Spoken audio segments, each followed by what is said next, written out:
Good ആഫ്റ്റർനൂണിലേക്ക് ഒരിക്കൽ കൂടി എല്ലാ പ്രേക്ഷകർക്കും സ്വാഗതം. പ്രേക്ഷകർ ഇപ്പോൾ തന്നെ സജീവമാണ്. ഗുഡ് ആഫ്റ്റർനൂൺ അറിയിക്കുന്നുണ്ട്. എല്ലാവർക്കും തിരികെ ഗുഡ് ആഫ്റ്റർനൂൺ നൽകുന്നു. ഒട്ടേറെ ശ്രദ്ധേയമായ രാഷ്ട്രീയ മാറ്റങ്ങൾ നടന്നുകൊണ്ടിരിക്കുന്ന ദിവസമാണ്. അതുകൊണ്ട് നമ്മൾ ആദ്യമേ തന്നെ വാർത്തയിലേക്ക് കടക്കുകയാണ്. സ്ഥാനാർത്ഥിത്വത്തിൽ അതൃപ്തിയോ?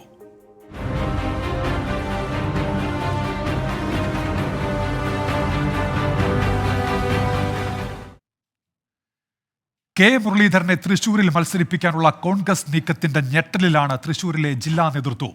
അഭ്യൂഹങ്ങൾ അങ്കലാപ്പ് സൃഷ്ടിച്ചെങ്കിലും ഔദ്യോഗികമായി വിവരം ലഭിച്ചതോടെ പ്രചാരണം ഇരട്ടി വേഗത്തിലാക്കുകയാണ് DCC. കെ മുരളീധരന് വേണ്ടി TN പ്രതാപൻ ചുവരെഴുത്തിനും തുടക്കം കുറിച്ചു. കെ മുരളീധരന്റെ വരവ് BJP ഇടത് ക്യാമ്പുകൾ ഗൗരവത്തോടെയാണ് കാണുന്നത്.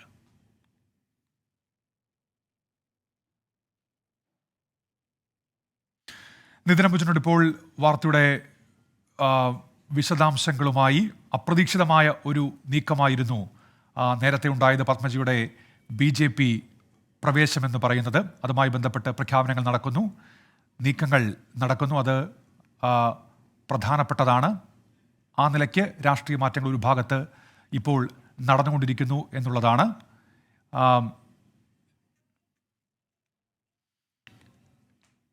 ലോക്സഭാ തെരഞ്ഞെടുപ്പിലെ കോൺഗ്രസ് സ്ഥാനാർത്ഥി പട്ടികയിൽ വൻ ട്വിസ്റ്റാണ് എന്ന് പറയേണ്ടി വരും. തൃശൂരിൽ TN പ്രതാപന് പകരം കെ മുരളീധരൻ മത്സരിക്കുമെന്നുള്ള തീരുമാനമാണ് വന്നിരിക്കുന്നത്. വടകരയിൽ ഷാഫി പറമ്പിലും വയനാട്ടിൽ രാഹുൽ ഗാന്ധിയും സ്ഥാനാർത്ഥികളാകും. ആലപ്പുഴയിൽ KC വേണുഗോപാലാണ് സ്ഥാനാർത്ഥി. വടകരയിൽ നിന്നുള്ള കെ മുരളീധരന്റെ മാറ്റത്തിൽ RMP അതൃപ്തി അറിയിച്ചിട്ടുണ്ട്. തൃശൂരിൽ കെ മുരളീധരന് വേണ്ടി സിറ്റിംഗ് MP TN പ്രതാപൻ ചുവരെഴുത്തിന് തുടക്കം കുറിച്ചു. കെ മുരളീധരൻ നാളെ തൃശൂരിലെത്തും. പ്രതികരണത്തിലേക്കൊന്ന് പോകാം. ആദ്യം പാർട്ടി തീരുമാനിച്ചിട്ട് അറിയിക്കും. ഉച്ചയ്ക്ക് അനൗൺസ്മെന്റ് വരും, അതിനുശേഷം കാണാം. അതിപ്പോ എന്തായാലും സ്ഥാനാർത്ഥി പുതിയ ആള് വരുമ്പോ കൺവെൻഷൻ മാറ്റൊന്നും ഉണ്ടാവില്ല. അന്തിമ പ്രഖ്യാപനത്തിന് മുൻപ് ഡൽഹിയിൽ KC വേണുഗോപാൽ നേതൃത്വത്തിൽ കേരള നേതാക്കൾ ചർച്ച നടത്തി. കെ മുരളീധരന്റെ മണ്ഡലമാറ്റം അംഗീകരിക്കുന്നു എന്നായിരുന്നു PK കുഞ്ഞാലിക്കുട്ടിയുടെ പ്രതികരണം. പ്രതാപൻ ബുക്ക് ചെയ്തൊക്കെ ഇനി സ്ഥാനാർത്ഥിയായി മുരളിയാണ് വരുന്നെങ്കിൽ മുരളിക്ക് എടുക്കാലോ. ബുക്ക് ചെയ്യുന്ന പരിപാടി അങ്ങനെ കരുതിയാൽ സിറ്റുവേഷൻ നേരിടാൻ വേണ്ടി ധീരമായ ഒരു തീരുമാനം എടുത്താൽ ഞങ്ങൾ അതിൻ്റെ കൂടെ നിൽക്കല്ലേ വേണ്ടത്. അത് നിൽക്കും. മക്കൾ പോകുന്നതൊന്നും വലിയ കാര്യമില്ല, വാപ്പാർ പോകുമ്പോൾ നോക്കിയാൽ മതി ജീവിച്ചിരിക്കുന്നത്. കോൺഗ്രസിന്റെ സ്ഥാനാർത്ഥി മാറ്റത്തിൽ പ്രസക്തിയില്ല എന്നായിരുന്നു BJP സ്ഥാനാർത്ഥി സുരേഷ് ഗോപിയുടെ പ്രതികരണം. അവരുടെ സംഘടനയുടെ കാര്യമാണ്, അവർ തീരുമാനിക്കട്ടെ. എനിക്ക് വോട്ടേഴ്സ് മാത്രമാണ് പ്രസക്തമായ ഘടകം ഇതിനകത്ത്. ഞാൻ വോട്ടേഴ്സിനെ മാത്രമേ എൻ്റെ മുന്നിൽ കാണുന്നുള്ളൂ. എൻ്റെ പേരെഴുതി ഞാൻ വന്നില്ലേ, ഞാൻ വോട്ട് ചോദിക്കുന്നില്ലേ, എൻ്റെ വോട്ടേഴ്സ് ഇല്ലേ. 3-ാം സ്ഥാനത്തോ 10-ാം സ്ഥാനത്തോ പോട്ടെ, അതിനെന്താ, അതിനെന്താ, ആയിക്കോട്ടെ, ജനമല്ലേ തീരുമാനിക്കുന്നത്. ഇത് ഗംഭീരമായി, ഒന്നുകൂടെ ഗംഭീരമായി, അത്രയേ ഉള്ളൂ. നിതിൻ അംബുജനാണ് ഇപ്പോൾ വാർത്തയുടെ വിശദാംശങ്ങളുമായി ചേരുന്നത് ഡൽഹിയിൽ നിന്ന്.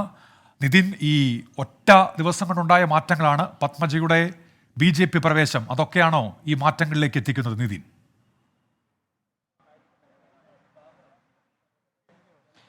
ഉന്മേഷ്, അത് തന്നെയാണ് ഇത്തരം മാറ്റങ്ങളിലേക്ക് ഇന്നലെ കോൺഗ്രസ് നേതൃത്വത്തെ എല്ലാം തന്നെ കൊണ്ടുപോയത്. കാരണം ഇന്നലെ കോൺഗ്രസ് സംസ്ഥാന അധ്യക്ഷൻ K സുധാകരൻ വ്യക്തമാക്കിയത് ഒരു സർപ്രൈസ് കാൻഡിഡേറ്റ് ലിസ്റ്റ് തന്നെയാകും ഉണ്ടാവുകയെന്നാണ്. എന്തായാലും മല്ലികാർജ്ജുൻ ഖർഗെയുടെ വസതിയിൽ ഇപ്പോഴും ചർച്ചകൾ തുടരുകയാണ്.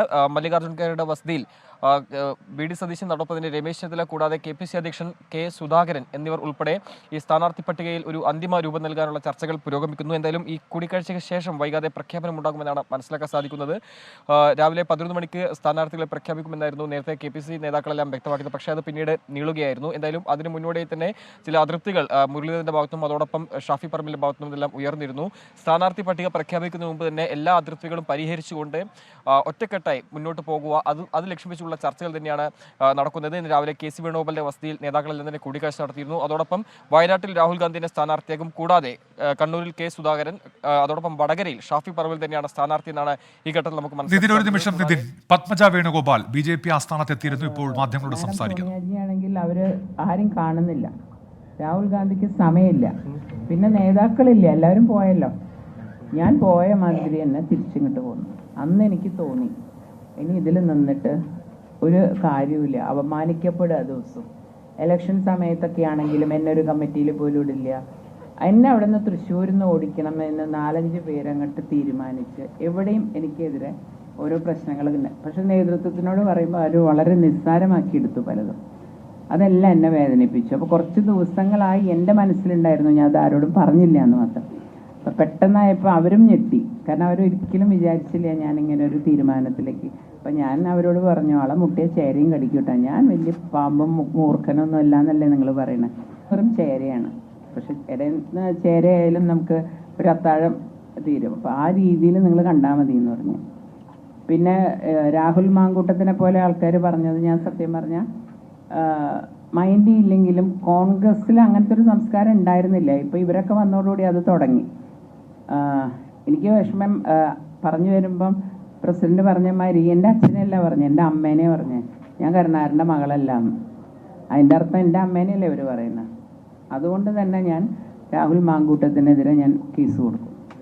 പിന്നെ എന്നെ വഴി തടയും എന്ന് പറഞ്ഞു. അങ്ങനെ പേടിക്കുന്ന ആളല്ല ഞാൻ പറയാം, ജീവിതത്തിൽ എൻ്റെ അച്ഛൻ ജയിലിൽ പോണ കണ്ടിട്ടുണ്ട്. ഞാൻ രാജൻ കേസ് സമയത്ത് ഇതാവുണ്ട് ഒളിവിൽ പോയിട്ട് എൻ്റെ അച്ഛനെ കണ്ട ആളാണ് ഞാൻ. പിന്നെ ഇവരൊക്കെ പറഞ്ഞാൽ ഞാൻ പേടിക്കും. പിന്നെ രാഹുൽ മാങ്കൂട്ടത്തിൽ എന്ന് പറയുന്നത് ടി വിയിലിരുന്ന നേതാവായതാ. അങ്ങനെ ഒരാൾ ഇന്നിപ്പോൾ സോഷ്യൽ മീഡിയയാണ് എല്ലാവരെയും ഇതാക്കുന്നത്. പക്ഷെ അദ്ദേഹം എങ്ങനെയാണ് ഈ ജയിലിൽ 10 ദിവസം കിടന്നതെന്നും എന്താ എൻ്റെ പിന്നിലത്തെ കഥകളെന്നൊക്കെ എനിക്കറിയാം. അത് എന്നെ കൊണ്ട് പറയിപ്പിക്കരുത്. ഞാൻ ഒന്നും മിണ്ടില്ല കോൺഗ്രസ്സുകാർക്കെതിരെ എന്ന് വിചാരിച്ചതാണ്. കാരണം എൻ്റെ സ്വഭാവം അതല്ല. പോയ ആളുകളെ പറ്റി അത് കഴിഞ്ഞു, ഇനി എൻ്റെ മുന്നോട്ടുള്ളത് മാത്രമേ ഉള്ളൂ. പക്ഷേ ഇത് എന്നെ കൊണ്ട് ഇങ്ങനെ തോണ്ടി പറയിപ്പിക്കരുതെന്ന് മാത്രം അവരോട് ഒരു അഭ്യർത്ഥനയുണ്ട്. അപ്പോൾ ഇങ്ങനത്തെ 2-3 പിന്നെ ചേട്ടൻ്റെ സ്വഭാവം എനിക്ക് ഒരു പ്രശ്നമല്ല. കാരണം ചേട്ടൻ എന്ന് പറയണല്ല നാളെ പറയാം. ആൾ ഒരു 3-4 പാർട്ടി മാറി വന്ന ആളായതുകൊണ്ട് അദ്ദേഹത്തിന് എന്നെ പറയാൻ അവകാശമില്ല. പിന്നെ പറഞ്ഞോട്ടെ ചേട്ടനല്ല, ഞാൻ ചേട്ടനെതിരൊന്നും പറയാൻ ഉദ്ദേശിക്കുന്നില്ല. കാരണം അദ്ദേഹം മറ്റേ പാർട്ടിയിലൊക്കെ ഉണ്ടായിരുന്നപ്പോഴും ഞാൻ കോൺഗ്രസ്സുകാരിയായിരുന്നു. ഞാൻ എൻ്റെ ചേട്ടനൊരു വാക്ക് ഇതുവരെ പറഞ്ഞിട്ടില്ലല്ലോ, ഇതുവരെ പറഞ്ഞിട്ടില്ല. അത് എൻ്റെ രക്തമാണെന്ന് എനിക്കറിയാം. അപ്പോൾ ഒന്നാമത്തെ കാര്യം, രാഷ്ട്രീയവും വ്യക്തി ജീവിതം വേറെ വേറെ കാണണം. എൻ്റെ രാഷ്ട്രീയ ജീവിതം വേറെയാണ്. എന്നെ വെറുതെ അങ്ങ് വിട്ടേക്കുക. ഞാൻ ഇവർ പറയുന്നത് കേട്ടൊന്നും മനസ്സ് വിഷമിക്കുന്ന ആരും വിചാരിക്കേണ്ട, എനിക്ക് ഒരു വിഷമവും ഇല്ല. കാരണം ഇതൊക്കെ കുറേ അല്ലാണ്ട് തന്നെ കേട്ടതാ. ഞാൻ കരിങ്കാലിയുടെ മകള്, ചെറുപ്പത്തിലെ കൊലയാളിയുടെ മകള്, ഇതൊക്കെ കേട്ട് വളർന്ന എനിക്ക് ഇതൊന്നും ഒരു പ്രശ്നമല്ല. അപ്പോൾ പറയുന്നവർ പറഞ്ഞ് അവരുടെ ഒരു വിഷമം തീർക്കട്ടെ എന്നേ ഉള്ളൂ. എനിക്കൊരു പ്രശ്നമില്ല എന്ന് അവരോട് പ്രത്യേകം പറയണം. പിന്നെ ഈ പറഞ്ഞ ആൾക്കാരോട് ഒരു വാക്കുണ്ട്, മാനിഷാദ. നമ്മൾ പറഞ്ഞില്ലേ, കാട്ടാള പരാക്രമ സ്ത്രീകളിലല്ല വേണ്ടുന്ന്. അതുകൊണ്ട് പെണ്ണുങ്ങളെ വെറുതെ പത്മജ വേണുഗോപാൽ മാധ്യമങ്ങളെ കാണുകയായിരുന്നു. രാഹുൽ മാങ്കൂട്ടത്തിന്റെ വിമർശനങ്ങൾക്ക് മറുപടി പറയുന്നു. നിതിൻ അംബുജൻ ഡൽഹിയിൽ നിന്ന് തുടരുന്നുണ്ട്. നിതിൻ, നമ്മൾ പറഞ്ഞു വന്നിരുന്നത് ആ മാറ്റത്തെക്കുറിച്ചായിരുന്നു. തുടരാം നിതിൻ.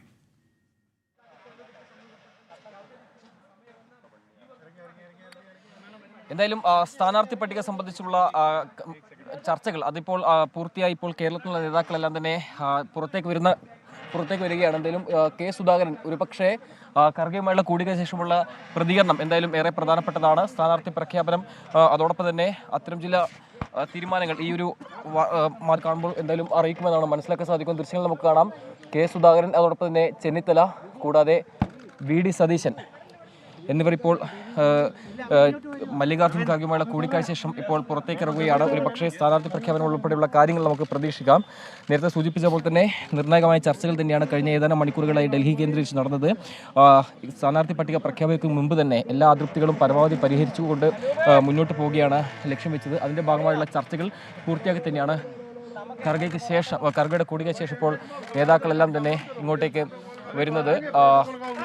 കണ്ണൂരിൽ കെ സുധാകരൻ മത്സരിക്കും. അതോടൊപ്പം വയനാട്ടിൽ രാഹുൽ ഗാന്ധി, ആലപ്പുഴയിൽ കെ.സി. വേണുഗോപാലും, കൂടാതെ വടകരയിൽ ഷാഫി പറമ്പിൽ, തൃശ്ശൂരിൽ കെ മുരളീധരൻ എന്നിങ്ങനെയാണ് ഒരു സർപ്രൈസ് കാൻഡിഡേറ്റ് ലിസ്റ്റായി ഇന്നലെ തന്നെ നേതൃത്വമെല്ലാം അറിയിച്ചത്. അതിൻ്റെ ഭാഗമായി CEC കൈമാറി. പിന്നീട് ഒരു അന്തിമഘട്ട ചർച്ചകൾക്ക് ശേഷം ആ ചർച്ചകൾ പൂർത്തിയാക്കി തന്നെയാണ് ഇപ്പോൾ നേതാക്കളെല്ലാം മടങ്ങി വരുന്നത്.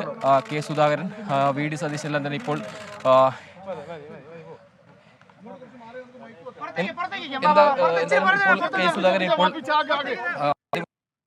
കോൺഗ്രസ് നേതാക്കൾ അല്പസമയത്തിനകം മാധ്യമങ്ങളെ കാണും. ഡൽഹിയിൽ മല്ലികാർജ്ജുൻ ഖർഗെയുടെ വസതിയിൽ തിരക്കിട്ട കൂടിക്കാഴ്ചകളായിരുന്നു. KPCC അധ്യക്ഷനുണ്ട്, പ്രതിപക്ഷ നേതാവുണ്ട്, രമേശ് ചെന്നിത്തലയുണ്ട്. നേതാക്കൾ സംസാരിക്കുന്നു.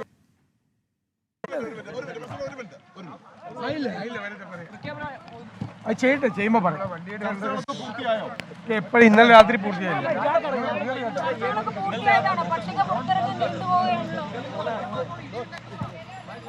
ഒരു മിനിറ്റ്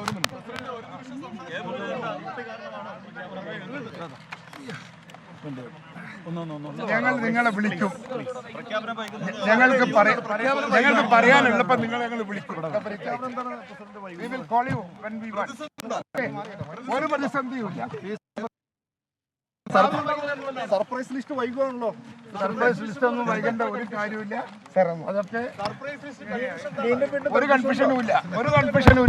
അതിന് അങ്ങനത്തെ ഒരു വിമർശനം വേണ്ട. ഒരു കൺഫ്യൂഷനും ഇല്ല. It is fair.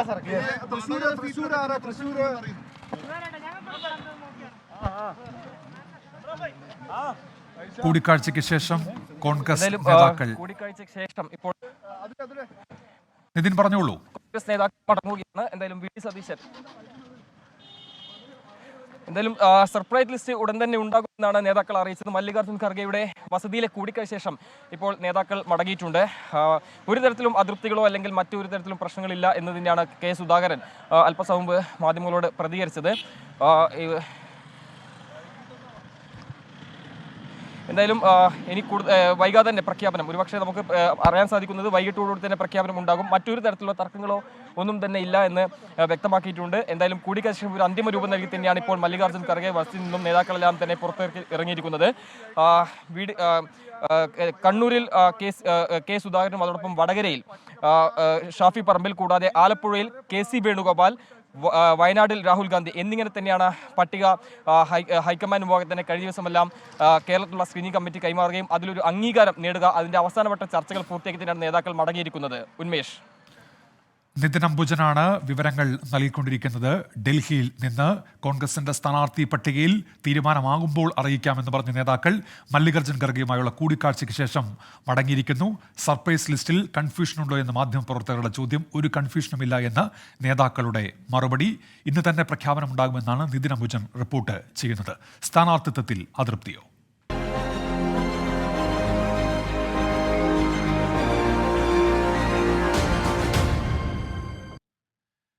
കെ മുരളീധരനെ തൃശൂരിൽ മത്സരിപ്പിക്കാനുള്ള കോൺഗ്രസ് നീക്കത്തിന്റെ ഞെട്ടലിലാണ് തൃശൂരിലെ ജില്ലാ നേതൃത്വം. അഭ്യൂഹങ്ങൾ അങ്കലാപ്പ് സൃഷ്ടിച്ചെങ്കിലും ഔദ്യോഗികമായി വിവരം ലഭിച്ചതോടെ പ്രചാരണം ഇരട്ടി വേഗത്തിലാക്കുകയാണ് DCC. കെ മുരളീധരന് വേണ്ടി TN പ്രതാപൻ ചുവരെഴുത്തിന് തുടക്കം കുറിച്ചു. കെ മുരളീധരന്റെ വരവ് BJP ഇടത് ക്യാമ്പുകൾ ഗൗരവത്തോടെയാണ് കാണുന്നത്. ഔദ്യോഗിക പ്രഖ്യാപനത്തിന് എത്രയോ മുൻപ് TN പ്രതാപന് വേണ്ടി മണ്ഡലത്തിൽ ചുവരെഴുത്ത് തുടങ്ങിയിരുന്നു. ഒടുവിൽ ഇന്നലെ കെ കരുണാകരന്റെ സ്മൃതി മണ്ഡപത്തിൽ പുഷ്പാർച്ചന നടത്തി TN പ്രതാപൻ ഔദ്യോഗിക പ്രചാരണത്തിന് തുടക്കമിട്ട് മണിക്കൂറുകൾ കഴിയുമ്പോഴാണ് ഡൽഹിയിൽ നിന്നുള്ള പൊളിറ്റിക്കൽ സ്ട്രൈക്ക്. മാധ്യമവാർത്തകൾ ആദ്യം വിശ്വസിക്കാതിരുന്ന ജില്ലാ നേതൃത്വം രാത്രി വൈകിയും നഗരത്തിലുൾപ്പെടെ TN പ്രതാപന് വേണ്ടി ഫ്ലക്സ് ബോർഡുകൾ സ്ഥാപിച്ചിരുന്നു. ഒടുവിൽ TN പ്രതാപൻ തന്നെ തൃശൂരിലേക്ക് കെ മുരളീധരനെ സ്വാഗതം ചെയ്തു. എൻ്റെ പാർട്ടി സന്ദർഭത്തിനനുസരിച്ച് തീരുമാനമെടുക്കും. അത് എൻ്റെ കൂടി ആശയത്തിൻ്റെ അടിസ്ഥാനത്തിൽ, അഭിപ്രായത്തിൻ്റെ അടിസ്ഥാനത്തിൽ തീരുമാനമാണ്. ആ തീരുമാനം തീർച്ചയായിട്ടും വളരെ ബുദ്ധിപരവും പ്രായോഗികവും സന്ദർഭോചിതവുമായ തീരുമാനമായിരിക്കും. സ്ഥാനാർത്ഥി പട്ടികയിൽ ഔദ്യോഗിക പ്രഖ്യാപനം വന്ന ശേഷം പ്രതികരിക്കാമെന്നാണ് കെ മുരളീധരന്റെ വാക്കുകൾ. അത് പാർട്ടി തീരുമാനിച്ചിട്ട് അറിയിക്കും. ഉച്ചയ്ക്ക് അനൗൺസ്മെന്റ് വരും, അതിനുശേഷം കാണാം. അതിപ്പോ എന്തായാലും സ്ഥാനാർത്ഥി പുതിയ ആള് വരുമ്പോ കൺവെൻഷനുമായിട്ടൊന്നും ഉണ്ടാവില്ല. TN പ്രതാപന് വേണ്ടി ജില്ലയിൽ 1700 ഇടങ്ങളിൽ ചുവരെഴുതുകയും 3.5 ലക്ഷത്തിലധികം പോസ്റ്ററുകൾ അച്ചടിച്ച് പതിപ്പിക്കുകയും ചെയ്തു. ഇവയെല്ലാം നീക്കം ചെയ്യാൻ ജില്ലാ നേതൃത്വം നിർദ്ദേശം നൽകി. പിന്നാലെ തനിക്കു വേണ്ടിയുള്ള ചുവരെഴുത്തുകൾ മായ്ച്ച് TN പ്രതാപൻ തന്നെ കെ മുരളീധരന് വേണ്ടി ചുവരെഴുതി.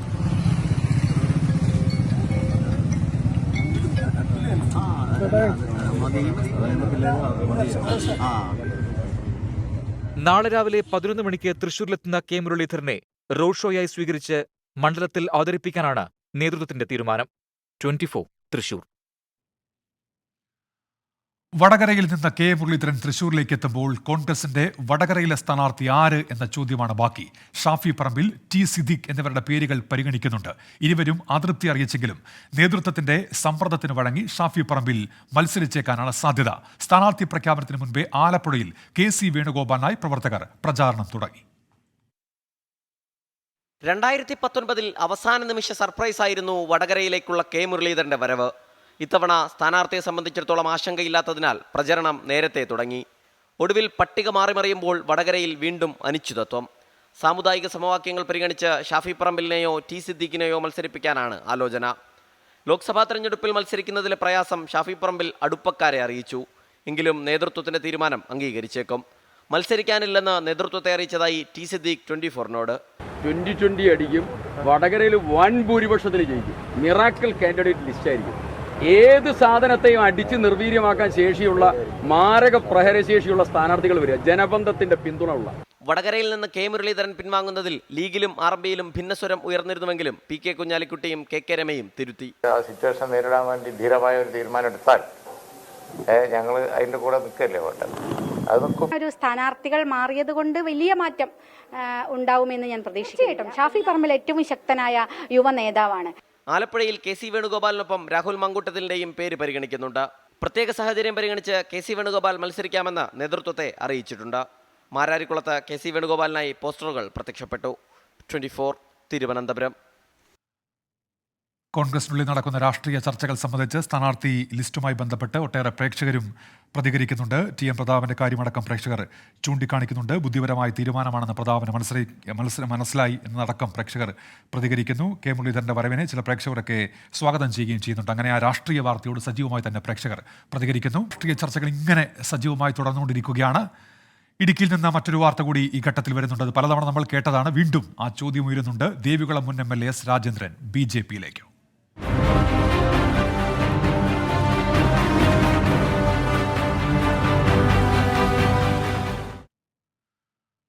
പത്മജ വേണുഗോപാലിന് പിന്നാലെ ദേവികുളം മുൻ MLA S രാജേന്ദ്രൻ BJPയിലേക്കെന്ന സൂചന. BJP നേതാക്കളുമായി ചർച്ച നടത്തിയെന്ന് S രാജേന്ദ്രൻ 24നോട് സ്ഥിരീകരിച്ചു.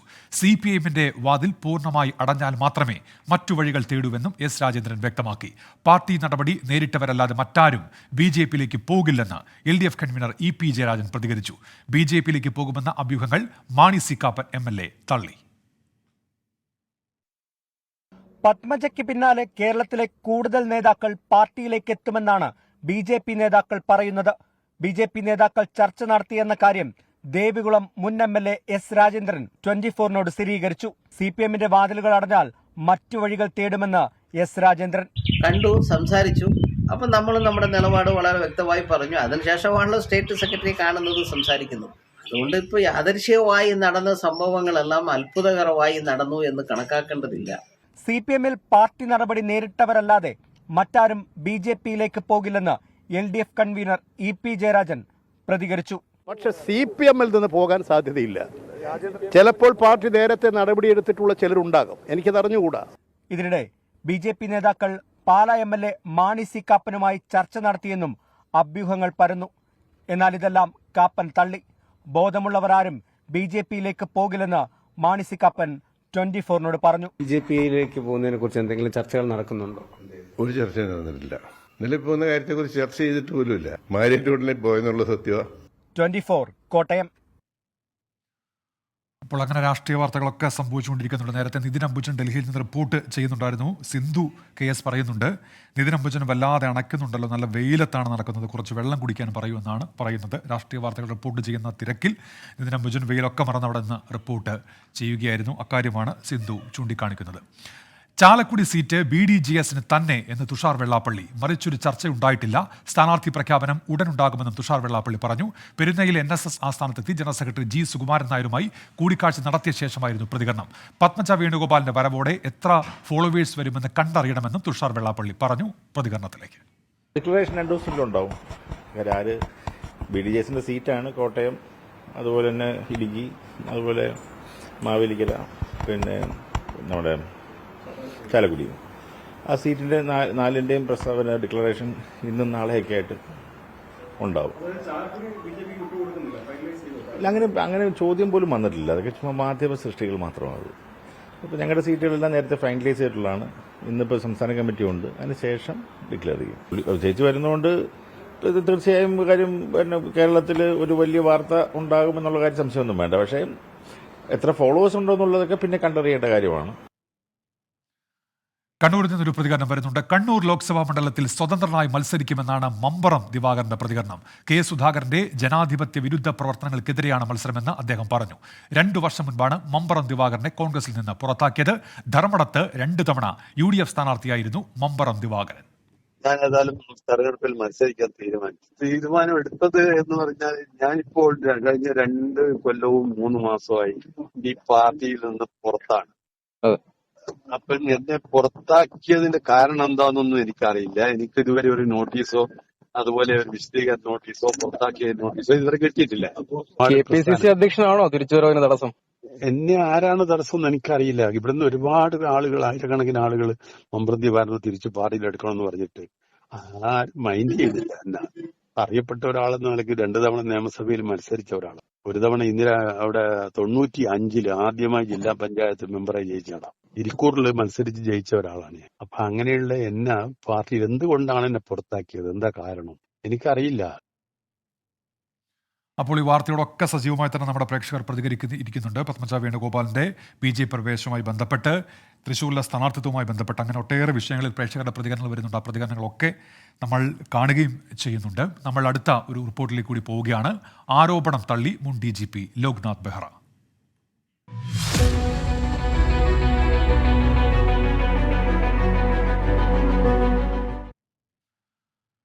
പത്മജ വേണുഗോപാൽ ലോക്സഭാ തെരഞ്ഞെടുപ്പിൽ മത്സരിക്കില്ലെന്ന് ഭർത്താവ് ഡോക്ടർ M വേണുഗോപാൽ 24നോട്. തൃശൂരിൽ K മുരളീധരനെതിരെ പത്മജ പ്രചാരണത്തിനിറങ്ങും. BJPയിലേക്കുള്ള തന്റെ പ്രവേശനം ഉപാധികളില്ലാതെയാണെന്ന് പത്മജ വേണുഗോപാൽ വ്യക്തമാക്കി. പത്മജ BJPയിലേക്ക് പോയതിൽ തനിക്ക് പങ്കുണ്ടെന്ന പ്രതിപക്ഷ നേതാവ് VD സതീശന്റെ ആരോപണം മുൻ DGPയും കൊച്ചി മെട്രോ MDയുമായ ലോക്നാഥ് ബെഹ്റ തള്ളിക്കളഞ്ഞു. ലീഡർ K കരുണാകരന്റെ മകളുടെ BJP പ്രവേശനത്തിന്റെ രാഷ്ട്രീയ സാധ്യത പരമാവധി ഉപയോഗിക്കാനാണ് BJP നീക്കം. ചാലക്കുടിക്കൊപ്പം വയനാട് മണ്ഡലത്തിലും പത്മജിയുടെ പേര് പാർട്ടി സജീവമായി പരിഗണിക്കുന്നു. അതേസമയം പത്മജ ലോക്സഭയിലേക്ക് മത്സരിക്കില്ലെന്ന് ഭർത്താവ് ഡോക്ടർ M വേണുഗോപാൽ 24നോട് പറഞ്ഞു. ഇലക്ഷൻ മത്സരിക്കാനില്ല എന്ന് തുറന്നു പറഞ്ഞിട്ടുണ്ട്. കാര്യം കുറച്ച് ഹെൽത്ത് ഇഷ്യൂസ് ഉണ്ടായിരുന്നു, അതൊക്കെ റിക്കവറി വരുന്ന സമയത്താണ്. അപ്പോൾ എല്ലായിടത്തും ഓടി നടക്കാനുള്ള 7 കോൺസ്റ്റിറ്റ്യുവൻസി കവർ ചെയ്യാൻ പറ്റില്ല. അപ്പോൾ ഇത്തവണ ഇലക്ഷൻ ഇല്ല. ഇനി അസംബ്ലിയൊക്കെ വരുന്നുണ്ട്, നമുക്ക് നോക്കാം, വരുന്നറിയാം. BJPയിലേക്കുള്ള തന്റെ പ്രവേശനം ഉപാധികളില്ലാതെയെന്നും തന്നെ അവഹേളിച്ച രാഹുൽ മാങ്കൂട്ടത്തിലിനെതിരെ നിയമ നടപടി സ്വീകരിക്കുമെന്നും പത്മജ 24നോട് പറഞ്ഞു. TV-യിൽ കയറിയിരുന്ന ആളായിട്ടുള്ള നേതാക്കന്മാരൊന്നും എന്നെ വലിയ വർത്തമാനം പറയാൻ വരണ്ട. ഇവരൊക്കെ ചരിത്രം എന്താണെന്ന് ഞാൻ പറഞ്ഞാൽ ഈ ചോദ്യം ചോദിക്കാനുണ്ടാവില്ല. പറയുമ്പം വൃത്തികേട് പറഞ്ഞാൽ എനിക്ക് ഇവർക്കെതിരെ കേസ് കൊടുക്കേണ്ടി വരും. കൊച്ചിയിലുള്ള മുൻ IPS ഓഫീസർക്ക് പത്മജിയുടെ BJP പ്രവേശനത്തിൽ ബന്ധമുണ്ടെന്ന പ്രതിപക്ഷ നേതാവ് VD സതീശന്റെ പരാമർശം തള്ളി കൊച്ചി മെട്രോ MD കൂടിയായ ലോക്നാഥ് ബെഹ്റ രംഗത്തെത്തി. പദയാത്രാ വേളയിൽ K സുരേന്ദ്രനാണ് പത്മജ വേണുഗോപാലുമായി BJP പ്രവേശനത്തെ പറ്റിയുള്ള ചർച്ച ആരംഭിച്ചത്. പദയാത്ര ആലത്തൂരിൽ പ്രവേശിച്ചപ്പോൾ ഗുരുവായൂരിലെത്തി K സുരേന്ദ്രൻ പത്മജയുമായി കൂടിക്കാഴ്ച നടത്തുകയായിരുന്നു. ഡൽഹിയിൽ നിന്ന് തിരുവനന്തപുരത്തെത്തിയ പത്മജ വേണുഗോപാലിന് വിമാനത്താവളത്തിൽ BJP പ്രവർത്തകർ സ്വീകരണം നൽകി.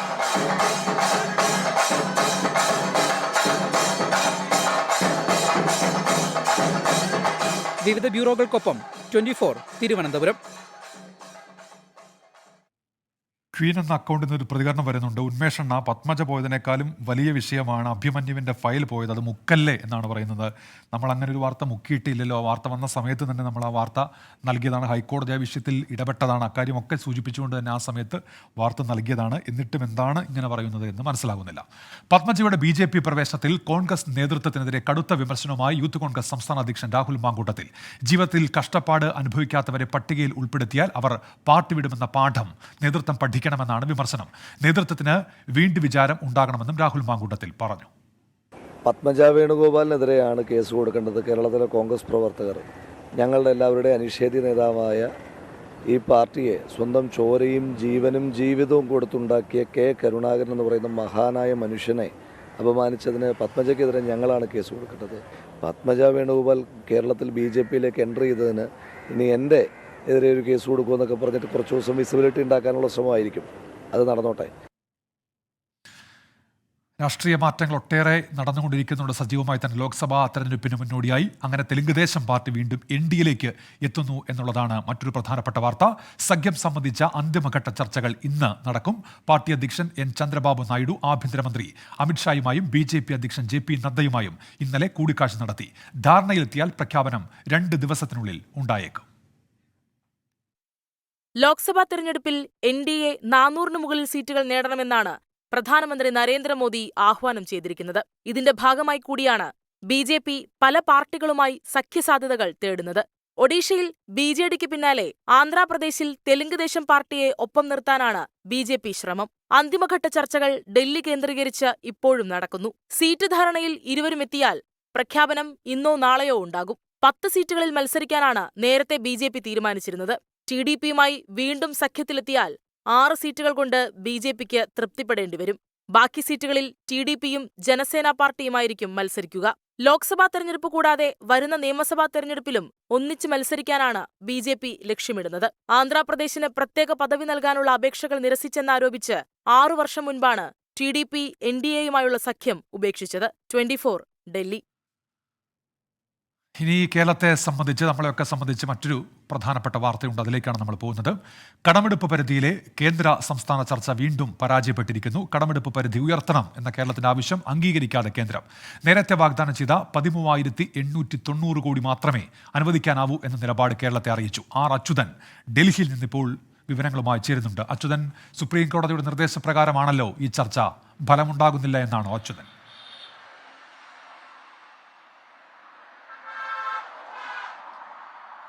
ഉന്മേഷ്, ഈ സുപ്രീം കോടതിയുടെ നിർദ്ദേശത്തെ തുടർന്ന് കേരളവും കേന്ദ്രവും കടമെടുപ്പ് പരിധിയുമായി ബന്ധപ്പെട്ട് നടത്തിയ ചർച്ച അത് വീണ്ടും പരാജയപ്പെട്ടിരിക്കുകയാണ്. ഇതിനു മുൻപ് ഒരു ചർച്ച നടത്തിയിരുന്നു, അതിൽ ഒരു തരത്തിലുള്ള തീരുമാനം ഉണ്ടായിരുന്നില്ല.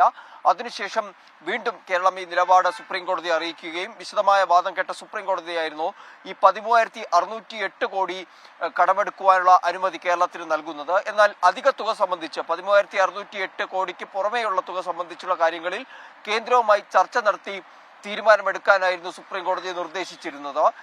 ഒപ്പം ഈ നിർദ്ദേശം നൽകിയ സുപ്രീം കോടതി ഒരു കാരണവശാലും ചർച്ചയിൽ ഈ കേരളത്തിന്റെ ഹർജി ചർച്ചയിൽ ബാധകമാകരുതെന്നും നിർദ്ദേശിച്ചിരുന്നു. കാരണം കഴിഞ്ഞ തവണ ഈ 13,608 കോടി നൽകാമെന്ന് കേന്ദ്രം സമ്മതിച്ചപ്പോൾ ഒരു നിബന്ധന മുന്നോട്ട് വച്ചിരുന്നു. അത് കേരളത്തിന്റെ ഹർജി പിൻവലിക്കണമെന്നൊരു നിബന്ധനയായിരുന്നു മുന്നോട്ട് വെച്ചത്. എന്നാൽ അതിൽ സുപ്രീം കോടതിയുടെ ഭാഗത്തുനിന്ന് വിമർശനവും ഉണ്ടായിരുന്നു. എന്തായാലും കൂടുതൽ തുക സംബന്ധിച്ച് ചീഫ് സെക്രട്ടറി പറഞ്ഞത് പ്രകാരം 19,351 കോടി കടമെടുപ്പ് സംബന്ധിച്ച കേന്ദ്രം പ്രതികൂല ഒരു നിലപാടാണ് കേരളത്തെ അറിയിച്ചിരിക്കുന്നത്. ആ ചർച്ച ഒരു തരത്തിലും തീരുമാനമായിട്ടില്ല. കേരളത്തിന് വേണ്ടി ചീഫ് സെക്രട്ടറി വി വേണുവും ഒപ്പം തന്നെ മുഖ്യമന്ത്രിയുടെ പ്രിൻസിപ്പൽ സെക്രട്ടറിയും ധനവകുപ്പ് സെക്രട്ടറിയുമാണ് ഈ കേരളത്തെ പ്രതിനിധീകരിച്ച് പങ്കെടുത്തത്. കേന്ദ്ര ധനകാര്യ സെക്രട്ടറി ടി വി സോമനാഥാണ് കേന്ദ്രത്തെ പ്രതിനിധീകരിച്ചും പങ്കെടുത്തത്. എന്തായാലും ആ ചർച്ച പരാജയപ്പെട്ടിരിക്കുന്നു. ചീഫ് സെക്രട്ടറി വ്യക്തമാക്കിയത് പ്രകാരം ഇനി ഈ കേന്ദ്രത്തിന്റെ നിലപാട് സുപ്രീം കോടതിയെ അറിയിക്കും. തുടർന്നുള്ള കാര്യങ്ങൾ സുപ്രീം കോടതിയുടെ ഇടപെടലിൽ നിന്നായിരിക്കും ഉണ്ടാവുക. കാരണം ധനനയത്തിൽ ഇടപെടാൻ പരിമിതികളുണ്ടെന്ന് പറഞ്ഞ സുപ്രീം കോടതിയായിരുന്നു ഈ കാര്യത്തിൽ ഒരു പരിഹാരത്തിനായി ചർച്ചയുടെ മാർഗം നിർദ്ദേശിച്ചത്. പക്ഷേ ഈ രണ്ടു ചർച്ചകളിലും ഒരു തരത്തിലും ഒരു തീരുമാനത്തിലേക്ക് എത്താൻ ഇരു കൂട്ടർക്കും കഴിഞ്ഞിട്ടില്ല. ആ ഒരു ഘട്ടത്തിൽ ഇനി സുപ്രീം കോടതിയുടെ ഇടപെടൽ ഈ വിഷയത്തിൽ നിർണായകമാകും. ഉന്മേഷ്, ശരി. അച്യുതനാണ് ഡൽഹിയിൽ നിന്ന് വിവരങ്ങൾ നൽകിയത്. ഏതായാലും ചർച്ച നടന്നു, പക്ഷെ അതിൽ തീരുമാനം ഉണ്ടാകുന്നില്ല എന്നുള്ളതാണ്. രാജേന്ദ്രൻ വൈല പറയുന്നുണ്ട്, കടം കഠിന സങ്കട കാരണമാകും സർക്കാരെ എന്നാണ് ഈ ചർച്ചകളെല്ലാം കണ്ടുകൊണ്ടിരിക്കുന്ന രാജേന്ദ്രൻ വയലയുടെ പ്രതികരണം. ജോസ്വിൻ ജോസഫ് എന്നും ചോദിക്കുന്ന ഒരു ചോദ്യമാണ്, അത് ഇന്നും ജോസ്വിൻ ചോദിക്കുന്നുണ്ട്. നല്ല ചൂടുണ്ട് പുറത്ത്, പ്രേക്ഷകർക്ക് അറിയാം. ഇന്നും താപനില മുന്നറിയിപ്പ് വരുന്നുണ്ട്. അല്പസമയം മുൻപ് പുറപ്പെടുവിച്ച പുതിയ മുന്നറിയിപ്പ് ഇങ്ങനെയാണ്: മാർച്ച് 8 മുതൽ 10 വരെ പാലക്കാട് ജില്ലയിൽ ഉയർന്ന താപനില 39 ഡിഗ്രി സെൽഷ്യസ് വരെയും, കൊല്ലം ജില്ലയിൽ 38 ഡിഗ്രി സെൽഷ്യസ് വരെയും, പത്തനംതിട്ടയിൽ 37 ഡിഗ്രി സെൽഷ്യസ് വരെയും, ആലപ്പുഴയിൽ അത് 36 ഡിഗ്രി സെൽഷ്യസ് വരെയും ഒക്കെ ഉയരാനുള്ള സാധ്യതയുണ്ട്. അതായത് സാധാരണ ഗതിയേക്കാൾ 2 മുതൽ 4 ഡിഗ്രി സെൽഷ്യസിന്റെ വരെ ഉയർച്ച ഈ പറയുന്ന 4 ജില്ലകളിലും താപനിലയിൽ ഉണ്ടാകാൻ സാധ്യതയുണ്ട് എന്നുള്ള മുന്നറിയിപ്പ് ഇപ്പോൾ വരുന്നുണ്ട്. അപ്പോൾ ഈ ജില്ലകളിലെ പ്രേക്ഷകർ ശ്രദ്ധിക്കുക, പുറത്തേക്ക് ഇറങ്ങുമ്പോൾ താപനില ഉയരാനുള്ള സാധ്യത, അതുമായി ബന്ധപ്പെട്ട മുന്നറിയിപ്പ് നിർദ്ദേശം ഇപ്പോൾ നിലനിൽക്കുന്നുണ്ട്. നമ്മൾ അടുത്ത റിപ്പോർട്ടിലേക്ക് കടക്കുന്നു. ഗാർഹിക ആവശ്യത്തിനുള്ള പാചകവാതകത്തിന്റെ വില കുറച്ചു.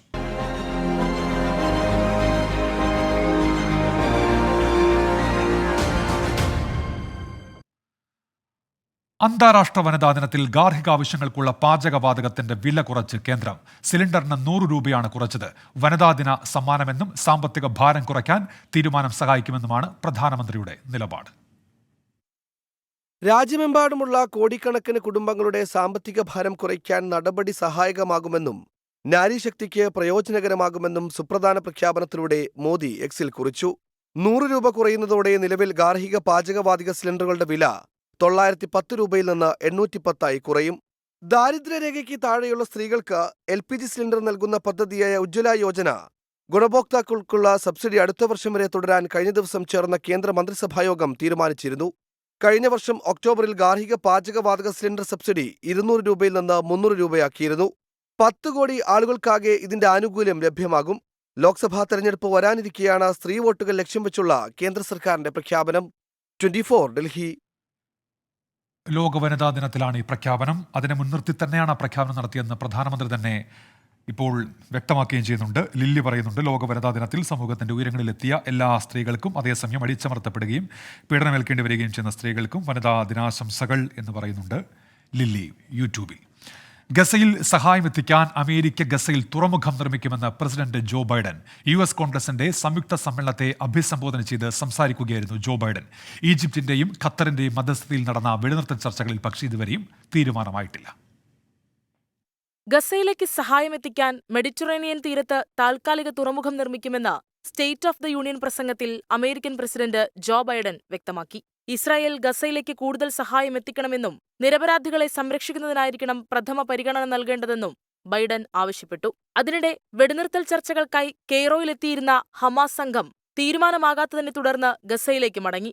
ഖത്തറിന്റെയും ഈജിപ്തിന്റെയും നേതൃത്വത്തിൽ നടക്കുന്ന വെടിനിർത്തൽ ചർച്ചകൾക്ക് തടയിടാൻ ഇസ്രായേൽ ശ്രമിക്കുകയാണെന്ന് ഹമാസ് നേതാവ് സാമി അബു സുഹ്രി കുറ്റപ്പെടുത്തി. എന്നാൽ രോഗബാധിതരും പ്രായം ചെന്നവരുമായ ബന്ദികളെ വിട്ടയക്കാൻ ഹമാസ് തയ്യാറാകാത്തതിനാലാണ് ചർച്ചകൾ പരാജയപ്പെട്ടതെന്നാണ് അമേരിക്കയുടെ വാദം. International desk 24.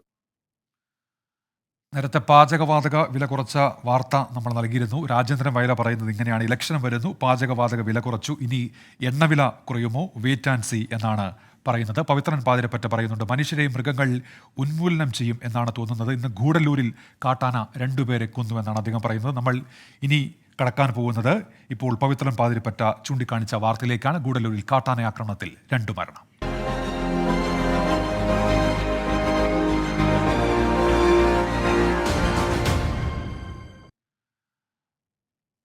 തമിഴ്നാട് ഗൂഡല്ലൂരിൽ 2 കാട്ടാനകളുടെ ആക്രമണത്തിൽ 2 പേർ മരിച്ചു. മസനഗുഡി മായാറിൽ കർഷകനായ നാഗരാജൻ, ദേവർഷോലയിൽ എസ്റ്റേറ്റ് തൊഴിലാളി മാധവ് എന്നിവരാണ് കൊല്ലപ്പെട്ടത്. പുലർച്ചെ 4:30യോടെയാണ് നാഗരാജനെ കാട്ടാന ആക്രമിച്ചത്. കൃഷിയിടത്തിൽ ഇറങ്ങിയ കാട്ടാനയെ ഓടിക്കാൻ ശ്രമിക്കുമ്പോഴായിരുന്നു ആക്രമണം. രാവിലെ 7:30ക്കാണ് ദേവൻ എസ്റ്റേറ്റിൽ വെച്ച് കാട്ടാന ആക്രമണത്തിന് ഇരയായത്. മേഖലയിൽ തുടർച്ചയായി ഉണ്ടാകുന്ന കാട്ടാന ആക്രമണങ്ങളിൽ കടുത്ത ഭീതിയിലാണ് ജനങ്ങളിപ്പോൾ.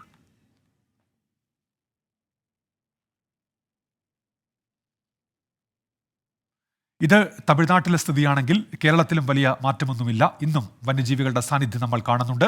അതിരപ്പള്ളിയിലും മൂന്നാറിലും വീണ്ടും കാട്ടാന ആക്രമണം. അതിരപ്പള്ളി വെള്ളച്ചാട്ടത്തിന് സമീപത്തെ പ്രവേശന കവാടത്തിൽ ഇറങ്ങിയ കാട്ടാന വഴിയോര കടകൾ തകർക്കുകയായിരുന്നു. മൂന്നാറിൽ വീണ്ടും പടയപ്പയുടെ പരാക്രമം. ഇത്തവണ കാറാണ് തകർത്തത്. ഇന്നു പുലർച്ചെ 2 മണിയോടെയായിരുന്നു അതിരപ്പള്ളി വെള്ളച്ചാട്ടത്തിന്റെ പ്രവേശന കവാടത്തിന് സമീപം കാട്ടാന ഇറങ്ങിയത്. വഴിയോരക്കടകൾ തകർത്ത കാട്ടാന കടകളിലെ ആഹാര സാധനങ്ങൾ ഭക്ഷിച്ചു.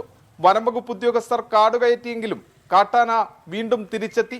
പടക്കം പൊട്ടിച്ച് വീണ്ടും കാട്ടാനയെ കാടുകയറ്റി. മൂന്നാർ ഉദുമൽപേട്ട അന്തർ സംസ്ഥാന പാതയിൽ നയമക്കാടിന് സമീപമാണ് ഒറ്റയാൻ പടയപ്പ കാർ തകർത്തത്.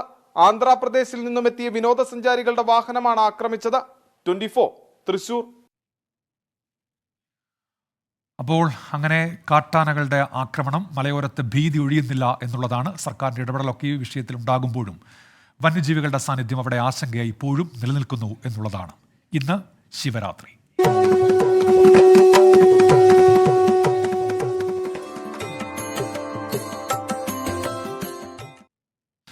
ശിവരാത്രി ദിനത്തിൽ കേരളത്തിലെ പ്രധാന ശിവക്ഷേത്രങ്ങളിലെല്ലാം വൻ ഭക്തജന തിരക്കാണ്. ആലുവ മണപ്പുറത്തേക്ക് ആയിരങ്ങൾ ഒഴുകിയെത്തിക്കൊണ്ടിരിക്കുന്നു. തിരുവനന്തപുരം ആഴിമല ക്ഷേത്രത്തിലും ഭക്തജന തിരക്ക് ഏറുകയാണ്. ആലുവ മണപ്പുറത്ത് തിരുവിതാംകൂർ ദേവസ്വം ബോർഡ് ലേലം ചെയ്തു നൽകിയ 116 ബലിത്തറകളിലായാണ് ബലിതർപ്പണം. രാവിലെ ലക്ഷാർച്ചനയോടെയാണ് ചടങ്ങുകൾ തുടങ്ങിയത്. നമ്മുടെ ശിവരാത്രി ബലിതർപ്പണത്തിനുള്ള എല്ലാവിധ ഒരുക്കങ്ങളും ഇവിടെ വളരെ നല്ല രീതിയിൽ നമ്മൾ സജ്ജീകരിച്ചിട്ടുണ്ട്.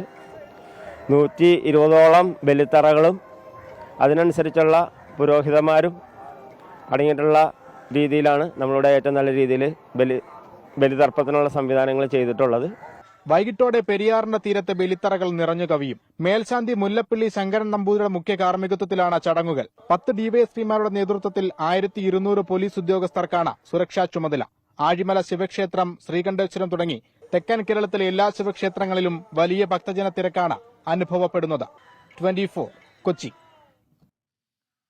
അടുത്ത റിപ്പോർട്ടിലേക്ക് കടക്കുന്നതിന് മുൻപ് 1-2 പ്രേക്ഷക പ്രതികരണങ്ങൾ കൂടി ചൂണ്ടിക്കാണിക്കാം. മിൻഹാസ് പറയുന്നുണ്ട്, എന്നും വന്യജീവി ആക്രമണ വാർത്തകൾ കേട്ടു മടുത്തു എന്നാണ് അദ്ദേഹം പറയുന്നത്. അതുണ്ടാകുന്നു, നമ്മൾക്കത് വാർത്തയാക്കാതെ തരമില്ലല്ലോ, അതുകൊണ്ടത് വാർത്തയാക്കുന്നു. മുഹമ്മദ് യാസർ പറയുന്നു, വന്യമൃഗശല്യം കേരളത്തിൽ മാത്രമല്ലല്ലോ ഉള്ളത് എന്ന്. നമ്മൾ നേരത്തെ ഗൂഡല്ലൂരിലെ കാര്യം കൂടി ചൂണ്ടിക്കാണിച്ചിരുന്നു. ആ സാഹചര്യത്തിലാണ് അദ്ദേഹത്തിൻ്റെ പ്രതികരണം എന്നാണ് മനസ്സിലാക്കാൻ കഴിയുന്നത്. ജയൻ ഗോപിനാഥൻ ഒരു കാര്യം പറയുന്നുണ്ട്, ദുബായിൽ മഴ പെയ്യുമെന്ന് വിചാരിച്ച് കാത്തിരുന്നു, മഴയും വന്നില്ല, ജ്യോതിയും വന്നില്ല എന്നാണ് അദ്ദേഹം പറയുന്നത്. തെരഞ്ഞെടുപ്പ് വാർത്തകൾ വന്നപ്പോൾ വന്യജീവി ആക്രമണ വാർത്തകൾ ഒതുങ്ങിപ്പോയോ എന്നാണ് ജാസ്മിൻ ചോദിക്കുന്നില്ല. ഒതുങ്ങിപ്പോയിട്ടില്ല, നമ്മൾ തെരഞ്ഞെടുപ്പ് വാർത്തകൾ നൽകുന്നുണ്ട്. വന്യജീവി ആക്രമണ വാർത്തകൾ വരുമ്പോൾ അതും പ്രാധാന്യം നഷ്ടപ്പെടാതെ പ്രേക്ഷകരിലേക്ക് എത്തിക്കുന്നുണ്ട്. ഇനി അടുത്ത റിപ്പോർട്ടിലേക്കാണ്. സംസ്ഥാനത്ത് സ്വർണ്ണവില സർവ്വകാല റെക്കോർഡിൽ തുടരുന്നു. ഗ്രാമിന് 15 രൂപ കൂടി 6025 രൂപയിലും പവന് 120 രൂപ ഉയർന്ന് 48,200 രൂപയിലുമാണ് ഇന്നത്തെ വ്യാപാരം. രാജ്യാന്തര തലത്തിലെ വില വർധനയുടെ ചുവട് പിടിച്ചാണ് സംസ്ഥാനത്തും സ്വർണ്ണവില ഉയരുന്നത്. American Federal Reserve chairman Jerome Powell നിയമനിർമ്മാണ സഭയിൽ നടത്തിയ ഒരു പ്രസ്താവനയെ തുടർന്ന് അനുദിനം വർദ്ധിക്കുകയാണ് സ്വർണ്ണവില. അടിസ്ഥാന പലിശ നിരക്ക് ഉടൻ കുറയ്ക്കില്ലെന്ന പവലിന്റെ വാക്കുകൾ ഡോളറിന്റെ മൂല്യവും അമേരിക്കൻ കടപ്പത്രങ്ങളുടെ ആദായനിരക്കും കുറയ്ക്കാനിടയാക്കി. തുടർന്ന് സുരക്ഷിത നിക്ഷേപമെന്ന നിലയിൽ നിക്ഷേപകർ സ്വർണത്തിലേക്ക് തിരിഞ്ഞതോടെ പ്രതിദിന വിലക്കയറ്റത്തിന്റെ പാതയിലാണ് സ്വർണ്ണ വിപണി. ആഗോള വിപണിയിൽ ഔൺസിന് വില $2175 മുകളിലെത്തി. സംസ്ഥാന ചരിത്രത്തിലാദ്യമായി സ്വർണ്ണവില 48,000 കടന്നത് ഇന്നലെയാണ്. മാർച്ച് 1 പവന് 46,320 രൂപയായിരുന്നു വില. പ്രതിദിനം റെക്കോർഡ് ഭേദിച്ച വില ഉയരുന്ന ട്രെൻഡിലാണ് സ്വർണം. കഴിഞ്ഞ ഒരാഴ്ച കൊണ്ട് പവന് കൂടിയത് 1,880 രൂപ. ഇന്ന് പവന് 48,200 രൂപയാണെങ്കിലും ഒരു പവൻ ആഭരണ രൂപത്തിൽ ലഭിക്കണമെങ്കിൽ 50,000-ന് മുകളിൽ നൽകേണ്ടിവരും. 10% പണിക്കൂലിയായ 4,820 രൂപയും 3% GST 1,590 രൂപയും കൂട്ടിയാൽ ഒരു പവൻ ആഭരണം വാങ്ങാൻ 54,610 രൂപ മുടക്കണം. വിവാഹ സീസണിലെ ഈ വിലക്കയറ്റം ഉപഭോക്താക്കൾക്ക് വലിയ തിരിച്ചടിയായേക്കും. Business desk 24. വനിതാ ദിനത്തിൽ ഗാർഹികാവശ്യത്തിനുള്ള പാചകവാതകത്തിന്റെ വില കുറഞ്ഞു എന്ന വാർത്ത നൽകുമ്പോൾ ബിനോയ് ജോണിന് ഒരു ചോദ്യമുണ്ട്. കഴിഞ്ഞ 10 വർഷമായി വനിതാ ദിനം ഇല്ലായിരുന്നോ എന്നുള്ളതാണ് അദ്ദേഹത്തിന്റെ ചോദ്യം. ആശ ഒരു കാര്യം ചൂണ്ടിക്കാണിക്കുന്നു, ഇലക്ഷൻ കഴിഞ്ഞ് വരുമ്പോൾ എല്ലാത്തിനും ഇതിന്റെ ഇരട്ടി വിലയാകും. ഇലക്ഷൻ അത്തരമൊരു രാഷ്ട്രീയമുണ്ട് എന്നുള്ള തരത്തിലാണ് ആശയുടെ പ്രതികരണം വരുന്നത്. അടുത്തൊരു വാർത്തയിലേക്ക് പോകുന്നു. ശക്തമായ കടലാക്രമണത്തിൽ തിരുവനന്തപുരം വലിയതുറ കടൽപ്പാലം 2ആയി പിളർന്നു. 2017 ഓഖിയിലും 2007 ടൗക്തെ ചുഴലിക്കാറ്റിലും പാലത്തിന് കേടുപാട് സംഭവിച്ചിരുന്നു. ഇന്ന് രാവിലെ 8 മണിയോടെയാണ് 6 പതിറ്റാണ്ട് പഴക്കമുള്ള വലിയതുറ കടൽപ്പാലം 2ആയി പിളർന്നത്. ശക്തമായ തിരയടിയിൽ പാലത്തിന്റെ ഒരു ഭാഗം ഇടിഞ്ഞു താഴ്ന്നിട്ടുണ്ട്. പലപ്പോഴായി വീശിയ ചുഴലിക്കാറ്റുകളിൽ പാലത്തിന് കാര്യമായ കേടുപാടുകൾ സംഭവിച്ചിരുന്നു. പാലത്തിൽ പ്രവേശിച്ച് മത്സ്യബന്ധനം നടത്താൻ താത്കാലികമായെങ്കിലും സംവിധാനം ഒരുക്കണമെന്ന് മത്സ്യത്തൊഴിലാളികൾ ആവശ്യപ്പെട്ടിരുന്നു. വലിയ ശബ്ദത്തോടു കൂടി ഈ ഒരു 10 മീറ്റർ സ്ലാബ് തകർന്ന് താഴോട്ട് വീഴുകയാണ്. ശരിക്കും പറഞ്ഞാൽ ഇത് തകർന്ന് ഞങ്ങളുടെ നെഞ്ചിലേക്കാണ് വീണത്. കാര്യം ഇവിടെ വറുതി കാലത്ത് ആൾക്കാരുടെ ഏക ആശ്രയം, 1000-ഓളം വരുന്ന ചൂണ്ട പണിക്കാരും അതോടൊപ്പം തന്നെ മത്സ്യത്തൊഴിലാളി ആശ്രയിച്ചിരുന്ന ഒരു സ്ഥലമാണിത്. ശരിക്കും പറഞ്ഞാൽ തീരദേശം നഷ്ടപ്പെട്ട് ഇത്രയും കാലം ഗോഡൌണിൽ കഴിഞ്ഞ ഒരു ആശ്വാസമായിട്ട് ഞങ്ങൾ വരുന്ന സമയത്താണ് വീണ്ടും ഇങ്ങനെ ഒരു സംഭവം. പാലത്തിൽ ബാക്കിയുള്ള ഓരോ തൂണുകളും കടലിലേക്ക് താഴുകയാണ്. പാലത്തിന്റെ പല ഭാഗങ്ങളും ഇപ്പോഴും തകർന്നു വീഴുന്നുണ്ട്. കോൺക്രീറ്റ് അവശിഷ്ടങ്ങൾ മത്സ്യബന്ധനത്തിന് വെല്ലുവിളിയാകുന്നുണ്ടെന്നും മത്സ്യത്തൊഴിലാളികൾ പറയുന്നു. പാലത്തിൽ ചെറിയ ചില അറ്റകുറ്റപ്പണികൾ നടത്താൻ സർക്കാർ ശ്രമിച്ചെങ്കിലും ഫലപ്രദമായിരുന്നില്ല. തിരമാല ഇനിയും ശക്തമായാൽ പാലം പൂർണ്ണമായി കടലിൽ തകർന്നു വീഴും. 24 തിരുവനന്തപുരം. നമ്മൾ അടുത്തൊരു മോഷണ വാർത്തയിലേക്ക് കൂടി പോവുകയാണ്. പാലക്കാട് യാക്കരയിൽ വയോധികയുടെ മാല മോഷ്ടിച്ച പ്രതിയെക്കുറിച്ച് പോലീസിന് സൂചന കിട്ടി എന്ന് വിവരം. വീടിന്റെ സിറ്റൌട്ടിൽ ഇരുന്ന വിജയലക്ഷ്മിയുടെ 5 പവൻ വരുന്ന മാല ഇന്നലെ 7:30യോടെയാണ് മോഷ്ടാവ് കവർന്നത്.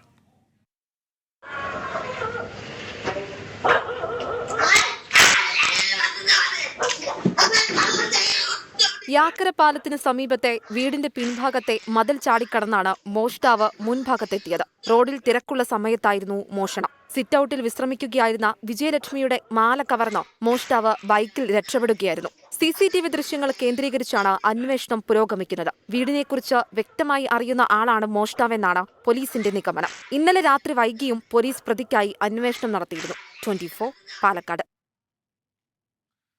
സിന്ധു കേസ് പറയുന്നുണ്ട്, ഇന്ന് ഞങ്ങളും ഹാപ്പി, ഉന്മേഷം ഹാപ്പിയാണല്ലോ, മിക്ക മെസ്സേജും വായിച്ചു, നന്ദി അറിയിക്കുന്നുവെന്നാണ് സിന്ധു പറയുന്നത്. മെസ്സേജുകൾ പ്രധാനപ്പെട്ടതെന്ന് തോന്നുമ്പോൾ നമ്മൾ വായിക്കും, ഒരു മെസ്സേജും മാറ്റി നിർത്താറില്ല, ഒരു കമൻറ്റും അങ്ങനെ പ്രത്യേക ലക്ഷ്യത്തോടെ മാറ്റി നിർത്താറില്ല. അത് പരിപാടിയുടെ ഭാഗമാക്കണമെന്ന് തോന്നുമ്പോൾ നമ്മളത് പറയാറുണ്ട്. അതാണ് പതിവ്. സ്വകാര്യ മെഡിക്കൽ കോളേജുകളിലെ മെഡിക്കൽ വിദ്യാർത്ഥികൾക്ക് പഠനാവശ്യത്തിന് മൃതദേഹങ്ങൾ വിട്ടു നൽകിയ ഫീസിനത്തിൽ സർക്കാർ മെഡിക്കൽ കോളേജുകൾ നേടിയത് 3 കോടിയിലധികം രൂപ.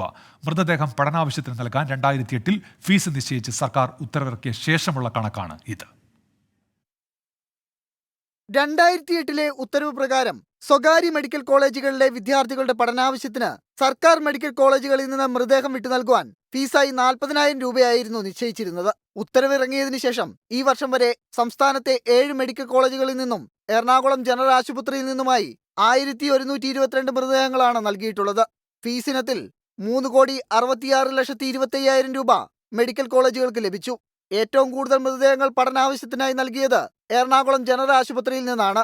പാരിപ്പള്ളി, ഇടുക്കി, കോന്നി, മഞ്ചേരി എന്നീ മെഡിക്കൽ കോളേജുകളിൽ നിന്ന് മൃതദേഹങ്ങളൊന്നും കൈമാറിയിട്ടില്ലെന്നും ആരോഗ്യവകുപ്പിൽ നിന്നുള്ള വിവരാവകാശ നിയമപ്രകാരമുള്ള മറുപടിയിൽ പറയുന്നു. 2000 മുതൽ 2008 വരെ സ്വകാര്യ മെഡിക്കൽ കോളേജുകൾക്ക് ലഭിച്ച മൃതദേഹങ്ങൾ സംബന്ധിച്ച കണക്കും ലഭ്യമല്ല. 2000 ഇവിടെ സ്വകാര്യ മെഡിക്കൽ കോളേജുകൾ നിലവിൽ വന്നിട്ടുണ്ട്. 2008 ഈ ഉത്തരവ് വന്നിരിക്കുന്നത്. അപ്പോൾ 2000 മുതൽ 2008 വരെ ഇത്തരത്തിൽ സ്വകാര്യ മെഡിക്കൽ കോളേജുകൾ അവരുടെ കുട്ടികളുടെ പഠനാവശ്യത്തിന് വേണ്ടിയിട്ട് ഈ മൃതദേഹം സംഭരിച്ചിരുന്നത് എവിടെ നിന്നായിരുന്നു എന്നുള്ള വലിയൊരു ചോദ്യം ബാക്കിയാക്കുകയാണ് ഈ ഉത്തരവ്. മൃതദേഹങ്ങൾ രേഖകളില്ലാതെ കൈമാറിയിട്ടുണ്ടെങ്കിൽ ഇത് സംബന്ധിച്ച് അന്വേഷണം നടത്താൻ പ്രത്യേക അന്വേഷണ സംഘത്തെ രൂപീകരിക്കണമെന്ന കോടതി ഉത്തരവും ഇതുവരെ നടപ്പായിട്ടില്ല. 24 കൊച്ചി. ബഷീറിന് ഒരു ചോദ്യമുണ്ട്. അത് മറ്റൊന്നുമല്ല, ആർക്കെങ്കിലും ഗ്യാസ് സബ്സിഡി കിട്ടുന്നുണ്ടോ എന്നാണ് അദ്ദേഹത്തിന്റെ സംശയം. അദ്ദേഹം അക്കാര്യം ഇപ്പോൾ ചൂണ്ടിക്കാണിക്കുന്നുണ്ട്. തെരഞ്ഞെടുപ്പ് ചൂടിനിടയിലെത്തിയ അന്തർദേശീയ വനിതാ ദിനത്തിൽ പത്തനംതിട്ടയിലെ LDF പ്രചാരണത്തിന് ഒരു പ്രത്യേകത ഉണ്ടായിരുന്നു. ഡോക്ടർ TM തോമസ് ഐസക്കിനായി വോട്ട് തേടി ഇന്ന് പ്രചാരണ രംഗത്തുണ്ടായിരുന്ന മുഴുവൻ സ്ത്രീകളാണ്. പോരിനായി നാരികൾ എന്ന പേരിലായിരുന്നു പ്രചാരണം. ഞങ്ങളുടെ സ്ഥാനാർത്ഥി വനിതകൾക്ക് വേണ്ടി നിൽക്കുമെന്നൊക്കെ ഞങ്ങൾക്ക് ആളുകളോട് പറയണ്ടേ? പാർലമെന്റിൽ ഞങ്ങൾക്ക് വേണ്ടി സംസാരിക്കുന്നവരുണ്ട്, ഞങ്ങൾ ജനങ്ങളോടൊക്കെ പറയണം. സമത്വത്തിന്റെ സന്ദേശം നൽകാനാണ് അന്തർദേശീയ വനിതാ ദിനത്തിൽ സ്ത്രീകൾ നയിക്കുന്ന തെരഞ്ഞെടുപ്പ് ക്യാമ്പയിൻ സംഘടിപ്പിക്കുന്നതെന്നാണ് ഇടത് ക്യാമ്പ് പറയുന്നത്. തിരുവല്ല KSRTC ബസ് സ്റ്റാൻഡ് പരിസരത്ത് സ്ഥാനാർത്ഥി തോമസ് ഐസക് എത്തിയപ്പോൾ പ്ലക്കാർഡുമായി വനിതകൾ. ഞങ്ങൾ സ്ത്രീകൾക്ക് വേണ്ടി അദ്ദേഹം നിലകൊണ്ട അദ്ദേഹത്തിന്റെ നിലപാടുകളെ കുറിച്ചാണ് പറയുന്നത്. കേരളത്തിലെ ലോകശ്രദ്ധ ആകർഷിച്ച കുടുംബശ്രീയുടെ 25ാം വാർഷികമാണ് നമ്മളിപ്പോൾ ആഘോഷിച്ചത്. അതിന്റെ പിന്നിൽ പ്രവർത്തിച്ച അന്നത്തെ ചെയർമാൻ എന്ന നിലയിൽ പാർലമെന്റിൽ സ്ത്രീകൾക്ക് വേണ്ടി സംസാരിക്കുന്ന ഒരു MP. ഇവിടെയും കേന്ദ്ര സർക്കാരിനെതിരായ വിമർശനം തുടർന്നു സ്ഥാനാർത്ഥി TM തോമസ് ഐസക്. കേന്ദ്ര സർക്കാരിന്റെ വനിതാ സംവരണ ബിൽ തട്ടിപ്പെന്ന് വിമർശനം. മോഡി അധികാരത്തിൽ വരുമ്പോൾ ഇന്ത്യക്ക് 117ാം സ്ഥാനം വരുന്നു. ഇപ്പോൾ ഇന്ത്യക്ക് 140ാം സ്ഥാനവും. ലോക എക്കണോമിക് ഫോറം അവർ ജെൻഡർ അകലത്തിൻ്റെ സൂചികയുണ്ട്. മോഡി വരുമ്പോൾ ഇന്ത്യ 120ാം സ്ഥാനം വരും. ഇപ്പോൾ 135ാം സ്ഥാനമാണ്. സ്ഥാനാർത്ഥിയെ ആളുകൾക്ക് പരിചയപ്പെടുത്തിയും വോട്ടഭ്യർത്ഥിച്ചും സ്ത്രീകൾ കളം നിറഞ്ഞപ്പോൾ വോട്ടർമാർക്കും കൗതുകം. രതീഷ് മാടമ്പശ്ശേരിക്കൊപ്പം ശ്രീജിത് ശ്രീകുമാരൻ, 24 പത്തനംതിട്ട. ഐസക് ജോർജ് പറയുന്നുണ്ട്, കോൺഗ്രസിന്റെ ലിസ്റ്റ് വരാൻ ഇന്നലെ തൊട്ട് കണ്ണിൽ എണ്ണ ഒഴിച്ചിരിക്കുക ചേട്ടാ, ഇന്ന് വല്ലതും വരുവോ എന്നുള്ളതാണ് ചോദ്യം. അദ്ദേഹം പരിഹാസ രൂപേണയാണോ അത് ചോദിക്കുന്നതെന്ന് അറിഞ്ഞുകൂടാ. ഏതായാലും തന്റെ ഉത്കണ്ഠ ഐസക് ജോർജ് അക്കാര്യത്തിൽ പ്രകടിപ്പിക്കുന്നുണ്ട്. പെൺകരുത്തിന് പിന്തുണയുമായി 24.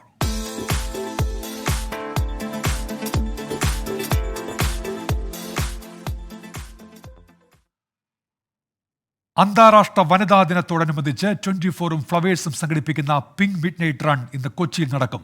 വിവിധ മേഖലകളിൽ നിന്നായി നിരവധി പ്രമുഖർ മാരത്തണിന്റെ ഭാഗമാകും.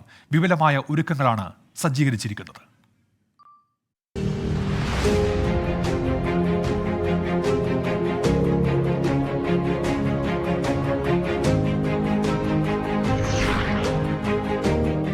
പെൺകരത്തിന്റെ പ്രാധാന്യവും സ്ത്രീസമത്വ അവബോധവും ആവർത്തിച്ചുറപ്പിക്കാൻ ലോകമെമ്പാടും സംഘടിപ്പിക്കുന്ന അവബോധയജ്ഞത്തിൽ ഫ്ലവേഴ്സും 24ഉം പങ്കുചേരുകയാണ്.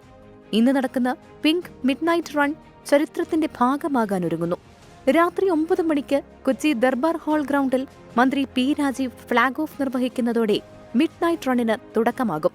5 കിലോമീറ്റർ ദൂരത്തിൽ 1000-ലേറെ വനിതകളാണ് പങ്കെടുക്കുന്നത്.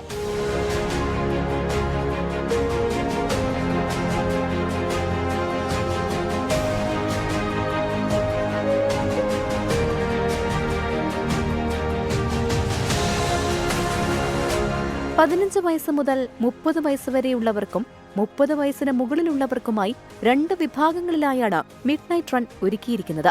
ആകർഷകമായ സമ്മാനങ്ങളാണ് വിജയികളെ കാത്തിരിക്കുന്നത്. 24 കൊച്ചി.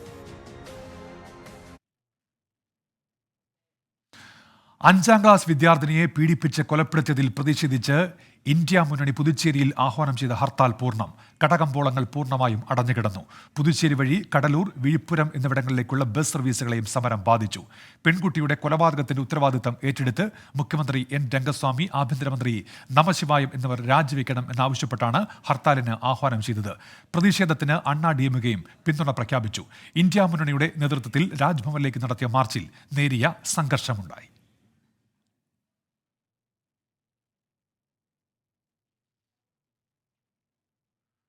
ഇനി നമ്മളൊരു കായിക വാർത്തയിലേക്ക് പോവുകയാണ്. ധരംശാല ടെസ്റ്റിൽ ഇംഗ്ലണ്ടിനെതിരെ മികച്ച ലീഡിനായി ഇന്ത്യ പൊരുതുന്നു. 3 വിക്കറ്റിന് 360 റൺസ് പിന്നിട്ട ഇന്ത്യയുടെ ലീഡ് 150 കടന്നു. രോഹിത് ശർമ്മയുടെയും ശുഭ്മാൻ ഗില്ലിന്റെയും സെഞ്ചുറികളാണ് ഇന്ത്യക്ക് ലീഡ് സമ്മാനിച്ചത്. സ്പോർട്സ് ഡെസ്കിൽ നിന്നും ഇപ്പോൾ അനിൽ വാസുദേവ് വിവരങ്ങളുമായി മുന്നോട്ട് ചേരുന്നുണ്ട്. അനിൽ, അപ്പോൾ ഇന്ത്യ അങ്ങനെ ലീഡുമായി മുന്നോട്ട് പോവുകയാണല്ലേ? അങ്ങനെ തന്നെയാണ് ഉന്മേഷ്. ഇന്ത്യക്ക് ഇപ്പോൾ തന്നെ ഒരു മികച്ച ലീഡിൽ എത്തിയിരിക്കുകയാണ്. 152 റൺസിന്റെ ലീഡാണ് നിലവിൽ ഇന്ത്യക്കുള്ളത്. ഇന്ന് രണ്ടാം ദിനം 1 വിക്കറ്റ് നഷ്ടത്തിൽ 135 റൺസ് എന്ന നിലയിൽ മത്സരം പുനരാരംഭിച്ച ഇന്ത്യക്ക് രോഹിത് ശർമ്മയുടെയും ശുഭ്മാൻ ഗില്ലിന്റെയും തകർപ്പൻ സെഞ്ചുറികളാണ് ഒരു മികച്ച ഒരു മുൻതൂക്കം നൽകിയത്. ഇരുവരും രണ്ടാം വിക്കറ്റിൽ 100 റൺസിന്റെ പാർട്ണർഷിപ്പ് ഉണ്ടാക്കി. അതിന് പിന്നാലെ തന്നെ ഇരുവരും പുറത്തായെങ്കിൽ പോലും സർഫറാസ് ഖാനും ദേവദത്ത് പടിക്കലും ഇപ്പോൾ മത്സരം മുന്നോട്ട് കൊണ്ടുപോകുന്ന കാഴ്ചയാണ് കാണുന്നത്. സർഫറാസ് ഖാൻ അതിവേഗത്തിൽ അർദ്ധ സെഞ്ചുറി നേടിയിരിക്കുന്നു. അതോടൊപ്പം തന്നെ ദേവദത്ത് പടിക്കലും അർദ്ധ സെഞ്ചുറിയിലേക്ക് നീങ്ങുകയാണ്. ഇന്ത്യയുടെ സ്കോർ 360 റൺസ് 3 വിക്കറ്റ് നഷ്ടത്തിൽ എന്നുള്ളതാണ് നിലവിലുള്ളത്. സ്കോർ ലീഡ് 150 പിന്നിടുകയും ചെയ്തു. എന്തായാലും ഇന്ത്യക്ക് ഒരു 200-ന് മുകളിൽ ലീഡ് കിട്ടിയാൽ പോലും ഇംഗ്ലണ്ട് തന്നെ വലിയ രീതിയിൽ പ്രതിരോധത്തിലാക്കാൻ പറ്റും. ഇന്ത്യക്ക് അങ്ങനെ ഒരു ഇന്നിങ്സ് ചെയ്യാൻ പോലും സാധ്യമാണ്.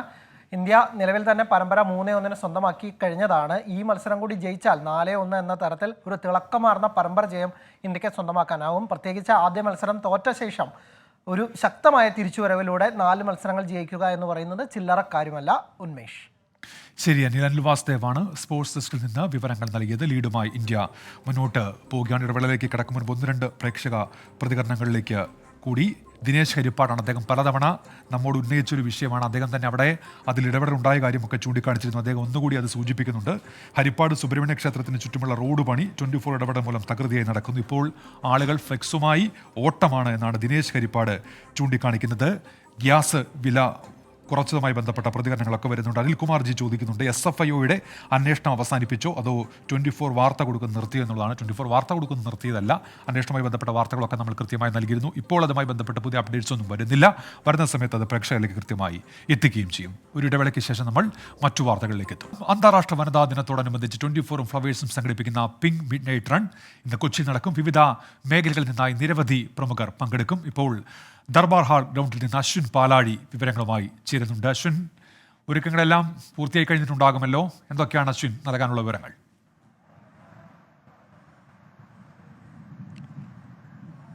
ഉന്മേഷ്, ദർബാർ ഹാൾ ഗ്രൗണ്ട് എന്തായാലും പൂർണ്ണമായും ഒരുങ്ങിക്കഴിഞ്ഞിരിക്കുന്നു. വൈകുന്നേരം രാത്രി 9 മണിയോടുകൂടിയാണ് പരിപാടികൾക്ക് തുടക്കം കുറിക്കുക. വ്യവസായ മന്ത്രി P. രാജീവാണ് ഇതിൻ്റെ ഫ്ലാഗ് ഓഫ് നിർവഹിക്കുന്നത്. ഇതിനോടകം തന്നെ നമ്മുടെ ഓൺലൈൻ സൈറ്റ് വഴി 1300-ലധികം വനിതകളാണ് ഈ മിഡ് നൈറ്റ് റണ്ണിൽ പങ്കെടുക്കാനായി പേര് രജിസ്റ്റർ ചെയ്തിരിക്കുന്നത്. ഇതിൻ്റെ വളരെ വിശാലമായൊരു വേദിയാണ് ദർബാർ ഹാളിൽ ഒരുക്കിയിരിക്കുന്നത്. നമുക്ക് കാണാവുന്നതുപോലെ തന്നെ ഇതുമായി ബന്ധപ്പെട്ടുള്ള മറ്റു പരിപാടികൾ കൂടി ഈ വേദിയിലാണ് നടക്കുക. അതിനുശേഷമാകും മന്ത്രി അവിടെ ഫ്ലാഗ് ഓഫ് നടത്തുക. എന്തായാലും പരിപാടിയുമായി ബന്ധപ്പെട്ട് ഇതിൻ്റെ സംഘാടകർ നമ്മുടെ സ്ഥാപനത്തിൽ തന്നെ മേധാവികളൊക്കെ തന്നെ ഇവിടെ ഉണ്ട്. ഏകദേശം പൂർണ്ണമായും തന്നെ ജോലികൾ പൂർത്തിയായി എന്നുള്ളതാണ് മനസ്സിലാക്കുന്നത്. നമ്മുടെ വൈസ് പ്രസിഡന്റ് ശ്രീ ഉണ്ണികൃഷ്ണൻ സാറുണ്ട്. സാറ് ജോലികളെല്ലാം പൂർത്തിയായോ? എന്തൊക്കെയാണ് നമ്മുടെ മറ്റൊരുക്കങ്ങളൊക്കെ? ഓൾമോസ്റ്റ് എല്ലാം പൂർത്തിയായി. നമ്മൾ ഒരു 6 മണിയോടെ എല്ലാം സെറ്റാവും. 8 മണിക്കാണ് അതിൻ്റെ ഒരു ഒഫീഷ്യൽ ചടങ്ങുള്ളത്. അത് കഴിഞ്ഞിട്ട് 9 മണിയോടെ ഇതിൻ്റെ ഫ്ലാഗ് ഓഫ് എന്നുള്ളതാണ് നമ്മൾ പ്ലാൻ ചെയ്യുന്നത്. 5 കിലോമീറ്ററാണ് ഈ ദർബാർ ഹാൾ ഗ്രൗണ്ട്. ഇവിടുന്ന് ഹൈക്കോടതി ജംഗ്ഷൻ വരെ പോയി 2.5 കിലോമീറ്റർ, തിരിച്ച് 2.5 കിലോമീറ്റർ ഓടി ഇവിടെ എത്തുക എന്നുള്ളതാണ് ഈ മിഡ് നൈറ്റ് റണ്ണിൻ്റെ ഒരു പ്രത്യേകത. പ്രത്യേകിച്ച് വനിതാ ദിനമാണല്ലോ. അപ്പോൾ ഒരു വനിതാ ശാക്തീകരണത്തിൻ്റെ ഭാഗമായിട്ടാണ് നമ്മൾ 24 ഫ്ലവേഴ്സും ചേർന്ന് ഇങ്ങനൊരു, കഴിഞ്ഞ വർഷം നമ്മൾ നന്നായി നടത്തി, ഇപ്രാവശ്യം അതിലും ഗംഭീരമായിട്ട് നടത്താനുള്ള എല്ലാ ഒരുക്കങ്ങളും വിൻസെൻ്റ്, DOP, സുനിൽ, പ്രമോദ്, സാനിച്ചേട്ടൻ എല്ലാവരും ഉണ്ട്. നമ്മുടെ സിയാദ്, നമ്മുടെ ലൈറ്റ് എഞ്ചിനീയർ എല്ലാവരും ഉണ്ട് നമ്മുടെ. എന്തായാലും വലിയ സാങ്കേതിക സൗകര്യങ്ങളുടെയൊക്കെ സഹായത്തോടു കൂടിയാണ് നമ്മൾ ഈ പരിപാടി സംഘടിപ്പിച്ചിരിക്കുന്നത്. വൈകുന്നേരം 6 മണിയോടുകൂടി ഒരുക്കങ്ങളെല്ലാം തന്നെ പൂർത്തിയാകും. ദർബാർ ഹാൾ ഗ്രൗണ്ട് പൂർണ്ണമായും നമ്മുടെ ഈ മിഡ് നൈറ്റ് റണ്ണിന് വേണ്ടി തയ്യാറായി കഴിഞ്ഞിരിക്കുന്നു. ആധുനിക സൗകര്യങ്ങളോടുകൂടിയുള്ള സ്റ്റേജും ശരി അശ്വിൻ, ഏതായാലും ഒരുക്കങ്ങളെല്ലാം പൂർത്തിയായി കഴിഞ്ഞിരിക്കുന്നു പിങ്ക് മിഡ് നൈറ്റ് റണ്ണിനായുള്ളത്. ഇപ്പോൾ CPIM സംസ്ഥാന സെക്രട്ടറി MV ഗോവിന്ദൻ മാധ്യമങ്ങളെ കാണുന്നുണ്ട്. തത്സമയ സംപ്രേഷണം. 200ഓളം മുൻ കോൺഗ്രസ് MLA-മാരും MP-മാരും ഇപ്പോൾ BJP-യിലാണ്. 3 PCC പ്രസിഡന്റുമാർ ഇപ്പോൾ BJP നേതാക്കളായിട്ട് മാറി. പത്മജ വേണുഗോപാലൻ കഴിഞ്ഞ ദിവസം തൃശ്ശൂരിൽ പ്രതാപന് വേണ്ടി പ്രചരണത്തിന് ഇറങ്ങിയിരുന്നു. അവരാണ് ഇപ്പോൾ കാലുമാറി പോയത്. ഇത്തരത്തിൽ കോൺഗ്രസ് എപ്പോഴും BJP ആവുന്ന സാഹചര്യത്തിലാണ് നാട് പോയിക്കൊണ്ടിരിക്കുന്നത്. നരേന്ദ്രമോദി ഇവിടെ 2 അക്ക സീറ്റ് കിട്ടും എന്ന് പറഞ്ഞതിൻ്റെ പൊരുൾ കൃത്യമായിട്ട് എല്ലാവർക്കും മനസ്സിലാക്കാൻ സാധിക്കുന്നതാണ്. കാരണം BJPക്ക് ഒരു സീറ്റും കിട്ടില്ല എന്നും കേരളത്തിൽ മനസ്സിലാക്കിയിട്ടുള്ള എല്ലാവർക്കും അറിയാം. പിന്നെ ആരുടെ സീറ്റിനെ സംബന്ധിച്ചാണ് മോഡി പറഞ്ഞിട്ടുള്ളത് എന്ന് ഗൗരവപൂർവ്വം കൗതുകപൂർവ്വം പരിഗണിക്കണം, പരിശോധിക്കണം എന്നുള്ളതാണ് അത് സംബന്ധിച്ച് പറയാനുള്ളത്. ഇവിടെ ഇപ്പോൾ കോൺഗ്രസിൻ്റെ നേതൃനിരയിലുള്ള നിരവധി ആളുകൾ ഇപ്പോൾ തന്നെ BJP-യിലേക്ക് ചേക്കേറിയിട്ടുള്ള കാര്യം നമുക്കറിയാം. അതിൻ്റെ പേര് ഞാൻ പറയേണ്ട കാര്യമില്ല, നമുക്കറിയുന്ന പേരുകളാണ്. അങ്ങനെ വരുമ്പോൾ ഒരുപാട് പേര് പറയാനുണ്ട്. നിങ്ങൾക്കറിയില്ലെങ്കിൽ ഞാൻ പിന്നീട് പറയാം. നിങ്ങൾക്കറിയുന്നതുകൊണ്ട് ഞാൻ പേര് പറയുന്നില്ല. പിന്നെ വന്യമൃഗ പ്രശ്നം കേരളത്തിൽ സജീവമായ ഒരു പ്രശ്നമായിട്ട് നിൽക്കുകയാണ്. വന്യജീവികളുടെ അതിക്രമങ്ങൾ നേരിടുന്നതിന് ഗവൺമെൻറ് പ്രത്യേകമായിട്ട് മന്ത്രിസഭാ യോഗ തീരുമാനം പുറത്തു വന്ന കാര്യം എല്ലാവരും റിപ്പോർട്ട് ചെയ്തിട്ടുള്ളതാണ്. കേരളത്തിന് ചെയ്യാൻ സാധിക്കുന്നതിൻ്റെ പരമാവധി സംസ്ഥാന ഗവൺമെൻറ്റിൻ്റെ അധികാര പരിധിക്കകത്ത് നിന്നുകൊണ്ട് ചെയ്യുക എന്നുള്ളതാണ്. യഥാർത്ഥത്തിൽ കേന്ദ്ര സർക്കാർ ഓർഡിനൻസോ അല്ലെങ്കിൽ പാർലമെൻറ്റിൽ ഭേദഗതിയോ വരുത്തിക്കൊണ്ട് മാത്രമേ 1972 വന്യജീവി സംരക്ഷണ നിയമത്തിൽ ഭേദഗതി വരുത്താൻ സാധിക്കൂ. കേരളത്തിലെ മലയോര മേഖലയിലെ ജനങ്ങളുടെ ഏറ്റവും പ്രധാനപ്പെട്ട ഒരു ആവശ്യം ഈ ക്ഷുദ്രജീവികളായ വന്യമൃഗങ്ങളെയും ജീവികളെയും വെടിവെക്കാനുള്ള അവകാശം വേണം എന്നതാണ്. ന്യായമായ അവകാശം. മനുഷ്യനെ പകവച്ച് എന്നിപ്പം പറയാൻ സാധിക്കില്ല. മൃഗങ്ങൾ മനുഷ്യനെ കൊല്ലുകയാണ്. അത്തരം ജീവികളെ ഫലപ്രദമായിട്ട് കൈകാര്യം ചെയ്യുക എന്നുള്ളത് ആവശ്യമുള്ള സന്ദർഭത്തിൽ വെടിവെച്ച് കൊല്ലുക തന്നെയാണ്. അതിന് കേന്ദ്ര ഗവൺമെൻറ് തന്നെ ഞാൻ നേരത്തെ പറഞ്ഞ പോലെ ഒന്നുകിൽ ഓർഡിനൻസ് കൊണ്ടുവരണം, അല്ലെങ്കിൽ പാർലമെൻറ്റിൽ ഭേദഗതി അവതരിപ്പിക്കണം.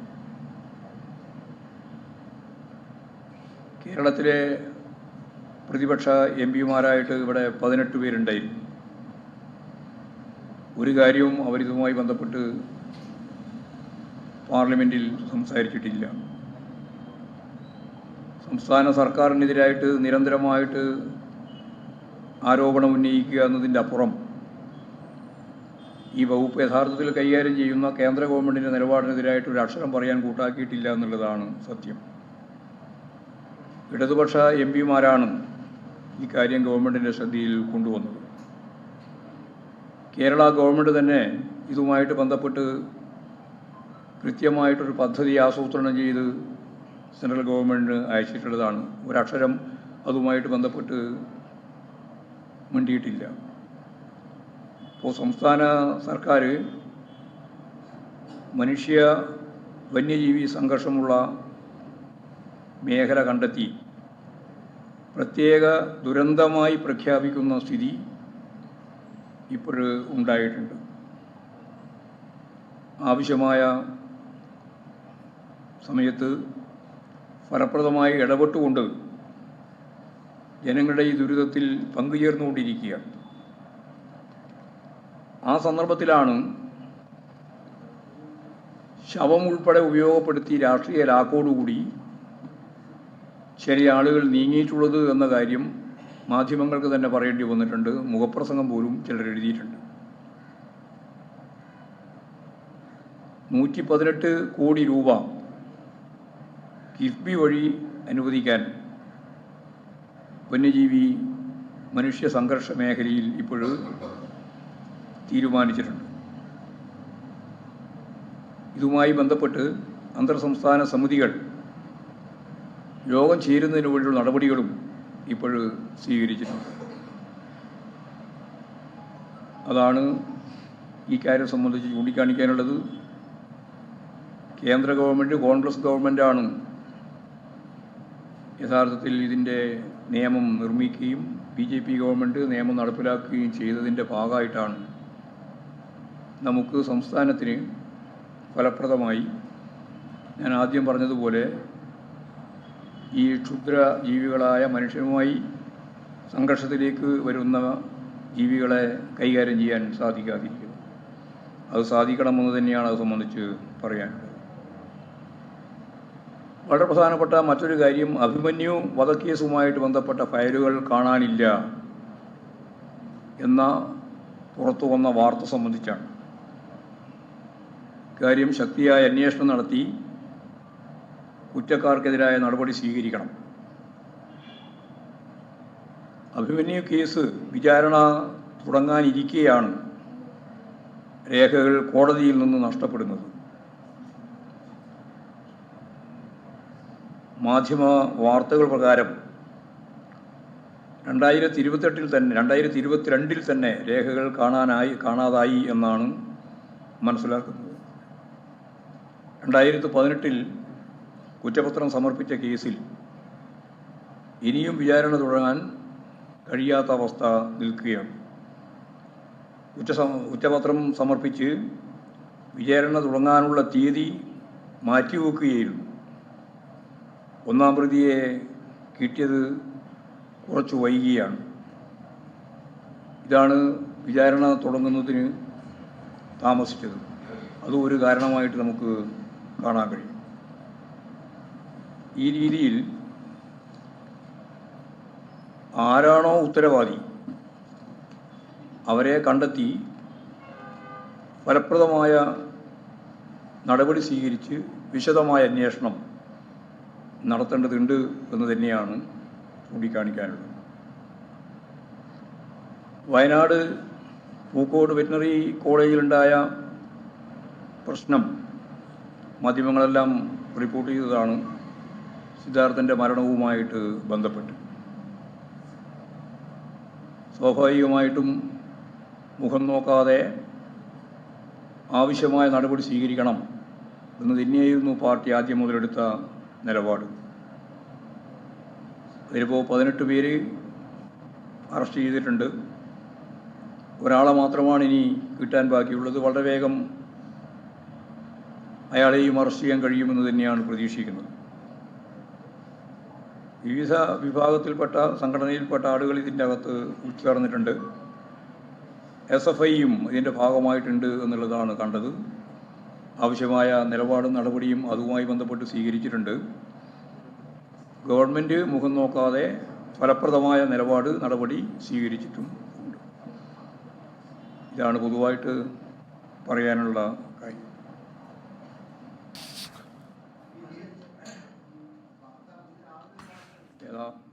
CPM സംസ്ഥാന സെക്രട്ടറി MV ഗോവിന്ദൻ മാധ്യമങ്ങളെ കാണുകയായിരുന്നു. ഇൻഫോസിസ് ഫൗണ്ടേഷൻ മുൻ ചെയർപേഴ്സണും എഴുത്തുകാരിയുമായ സുധാമൂർത്തി രാജ്യസഭയിലേക്ക്. സുധാമൂർത്തിയെ രാഷ്ട്രപതി നാമനിർദ്ദേശം ചെയ്തതായി പ്രധാനമന്ത്രി അറിയിച്ചു. സ്ത്രീ ശാക്തീകരണത്തിന്റെ സാക്ഷ്യപത്രം എന്നാണ് പ്രധാനമന്ത്രി ഇതിനെ വിശേഷിപ്പിച്ചത്.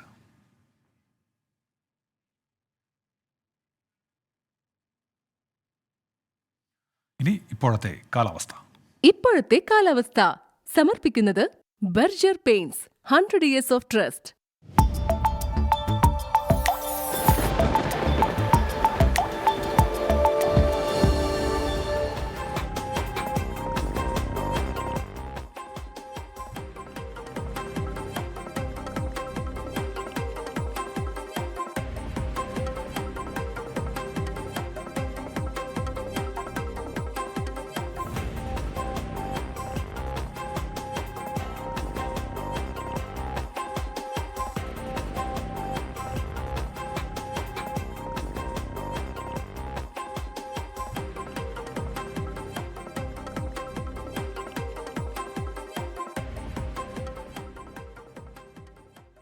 ഇനി അന്താരാഷ്ട്ര വനിതയുമായി ബന്ധപ്പെട്ട ഒരു സ്റ്റോറിയിലേക്കാണ്. റിനി തരകന്റെ കരുത്തിന് മുന്നിൽ പ്രായം ഇന്ന് വെറും ഒരു നമ്പർ മാത്രമാണ്.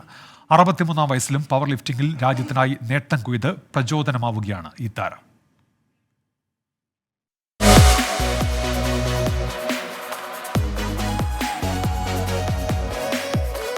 പ്രായം 63. റീനി തരകൻ ഇപ്പോഴും പവർഫുള്ളാണ്. ഊർജ്ജസ്വലതയ്ക്കും ആത്മവിശ്വാസത്തിനും പ്രായമൊരു തടസ്സമേയല്ല. 10 വർഷം മുൻപേ തുടങ്ങിയതാണ് ഈ ആരോഗ്യ സംരക്ഷണം. 2019 പവർ ലിഫ്റ്റിംഗ് ആരംഭിച്ചു. 4ാം വർഷം ലോക ചാമ്പ്യൻ. മംഗോളിയയിൽ നടന്ന ലോക പവർ ലിഫ്റ്റിംഗ് മാസ്റ്റേഴ്സ് വിഭാഗം മത്സരത്തിൽ സുവർണ നേട്ടം. പ്രായത്തെ കരുത്തുകൊണ്ട് തോൽപ്പിച്ചാണ് ഈ വിജയഗാഥ.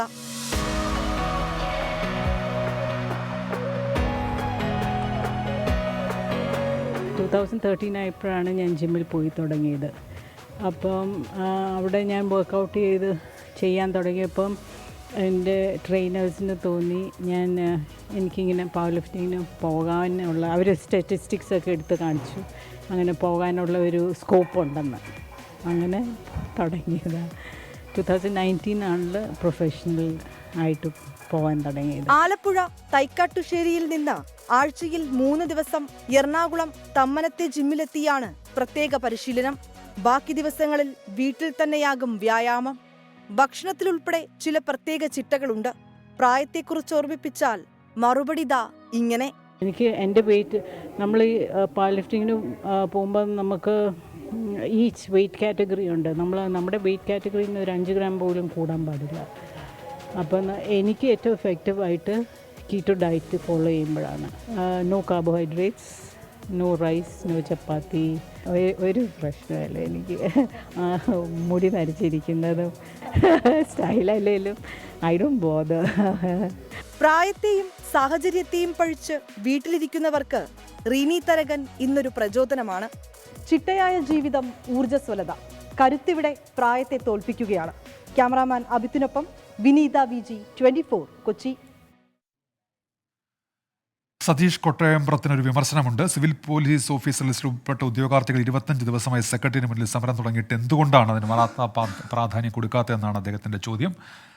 നമ്മളതിന് വാർത്താ പ്രാധാന്യം മറ്റേതൊരു ചാനലിനേക്കാളും നൽകിയതാണ്. ഒട്ടേറെ തവണ അതുമായി ബന്ധപ്പെട്ട സ്റ്റോറികൾ നൽകിയിരുന്നു, അവരുടെ പ്രതിഷേധങ്ങൾ ലൈവായി നൽകിയിരുന്നു. അങ്ങനെ ആ വാർത്തയിൽ സജീവമായ ഇടപെടൽ നമ്മൾ തുടർച്ചയായി നടത്തിയിട്ടുണ്ട്. സജീഷിൻ്റെ ആ കാര്യത്തിലെ ധാരണ തെറ്റാണ് എന്ന് സൂചിപ്പിച്ചുകൊള്ളട്ടെ. വനിതാ ദിനത്തിൽ 24ഉം ഫ്ലവേഴ്സും ചേർന്ന് സംഘടിപ്പിക്കുന്ന പിങ്ക് മാരത്തണിന് ആശംസകളുമായി ടൂറിസം ഡയറക്ടർ PB നൂഹ്. സ്ത്രീ സൗഹൃദ ടൂറിസത്തിനാണ് സർക്കാർ പ്രാധാന്യം നൽകുന്നത്. മുൻകാലങ്ങളിൽ നിന്ന് വ്യത്യസ്തമായി വനിതകൾക്ക് ഇന്ന് സ്വതന്ത്രമായി സഞ്ചരിക്കാൻ കഴിയുന്നുവെന്നും PB നൂഹ് പറഞ്ഞു.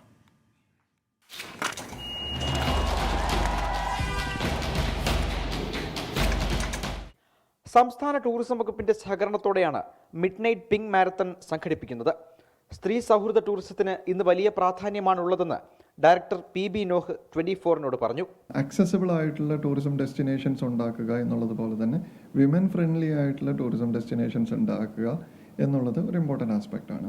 വിമൻ്റെ സേഫ്റ്റിക്ക് വേണ്ടിയിട്ടുള്ള അഡീഷണൽ മെഷേഴ്സ് എടുക്കുക. നമ്മുടെ എല്ലാ ടൂറിസം ഡെസ്റ്റിനേഷനുകളും എല്ലാ സ്പേസുകളും സ്ത്രീകൾക്കും ഈക്വലി ആക്സസിബിൾ ആകുക, അവൈലബിൾ ആകുക എന്നുള്ളത് ഇമ്പോർട്ടൻ്റ് ആണ്. ടൂറിസം കേന്ദ്രങ്ങൾ വനിതാ സൗഹൃദമാക്കാനുള്ള പ്രവർത്തനങ്ങളാണ് നടക്കുന്നത്. എല്ലായിടങ്ങളിലും പുരുഷന്മാരെ പോലെ സ്ത്രീകൾക്കും സഞ്ചരിക്കാൻ കഴിയണം. അതിനുവേണ്ടി നടത്തുന്ന പ്രവർത്തനങ്ങൾ മാതൃകാപരമെന്നും PB നൂഹ്. ലോകത്തെമ്പാടും ടൂറിസം വളരെ രീതിയിലുള്ള ഒരു പ്രോഗ്രസ് ഗ്രോത്ത് കാണിക്കുന്ന ഒരു സമയമാണ്. അതിൻ്റെ ഭാഗമായിട്ട് ഈക്വൽ നമ്പർ തന്നെ സ്ത്രീകളും യാത്ര ചെയ്യുന്ന ജീവിതത്തെ വേറൊരു കുറച്ചുകൂടി പോസിറ്റീവായിട്ടും കുറച്ചുകൂടി ലിവ് ഇൻ ദി മൊമെൻ്റ് എന്നുള്ള രീതിയിൽ നോക്കിക്കാണുന്ന രീതിയിലേക്ക് കാര്യങ്ങൾ വന്നിട്ടുണ്ട്. അതുപോലെ തന്നെയാണ് ഈ പറയുന്ന എല്ലാ സ്പേസുകളും അവർക്ക് കൂടി സ്ത്രീകൾക്ക് കൂടി ആവശ്യമുള്ളതാണ്, അവർക്ക് കൂടി അവകാശപ്പെട്ടതാണ് എന്നുള്ള രീതിയിൽ നോക്കിക്കാണുന്നത്. രാത്രി 9 മണിക്ക് കൊച്ചി ദർബാർ ഹാൾ ഗ്രൗണ്ടിൽ നിന്ന് ആരംഭിക്കുന്ന മാരത്തണിന് ഇതിനോടകം വലിയ സ്വീകാര്യതയാണ് ലഭിക്കുന്നത്. 24 തിരുവനന്തപുരം.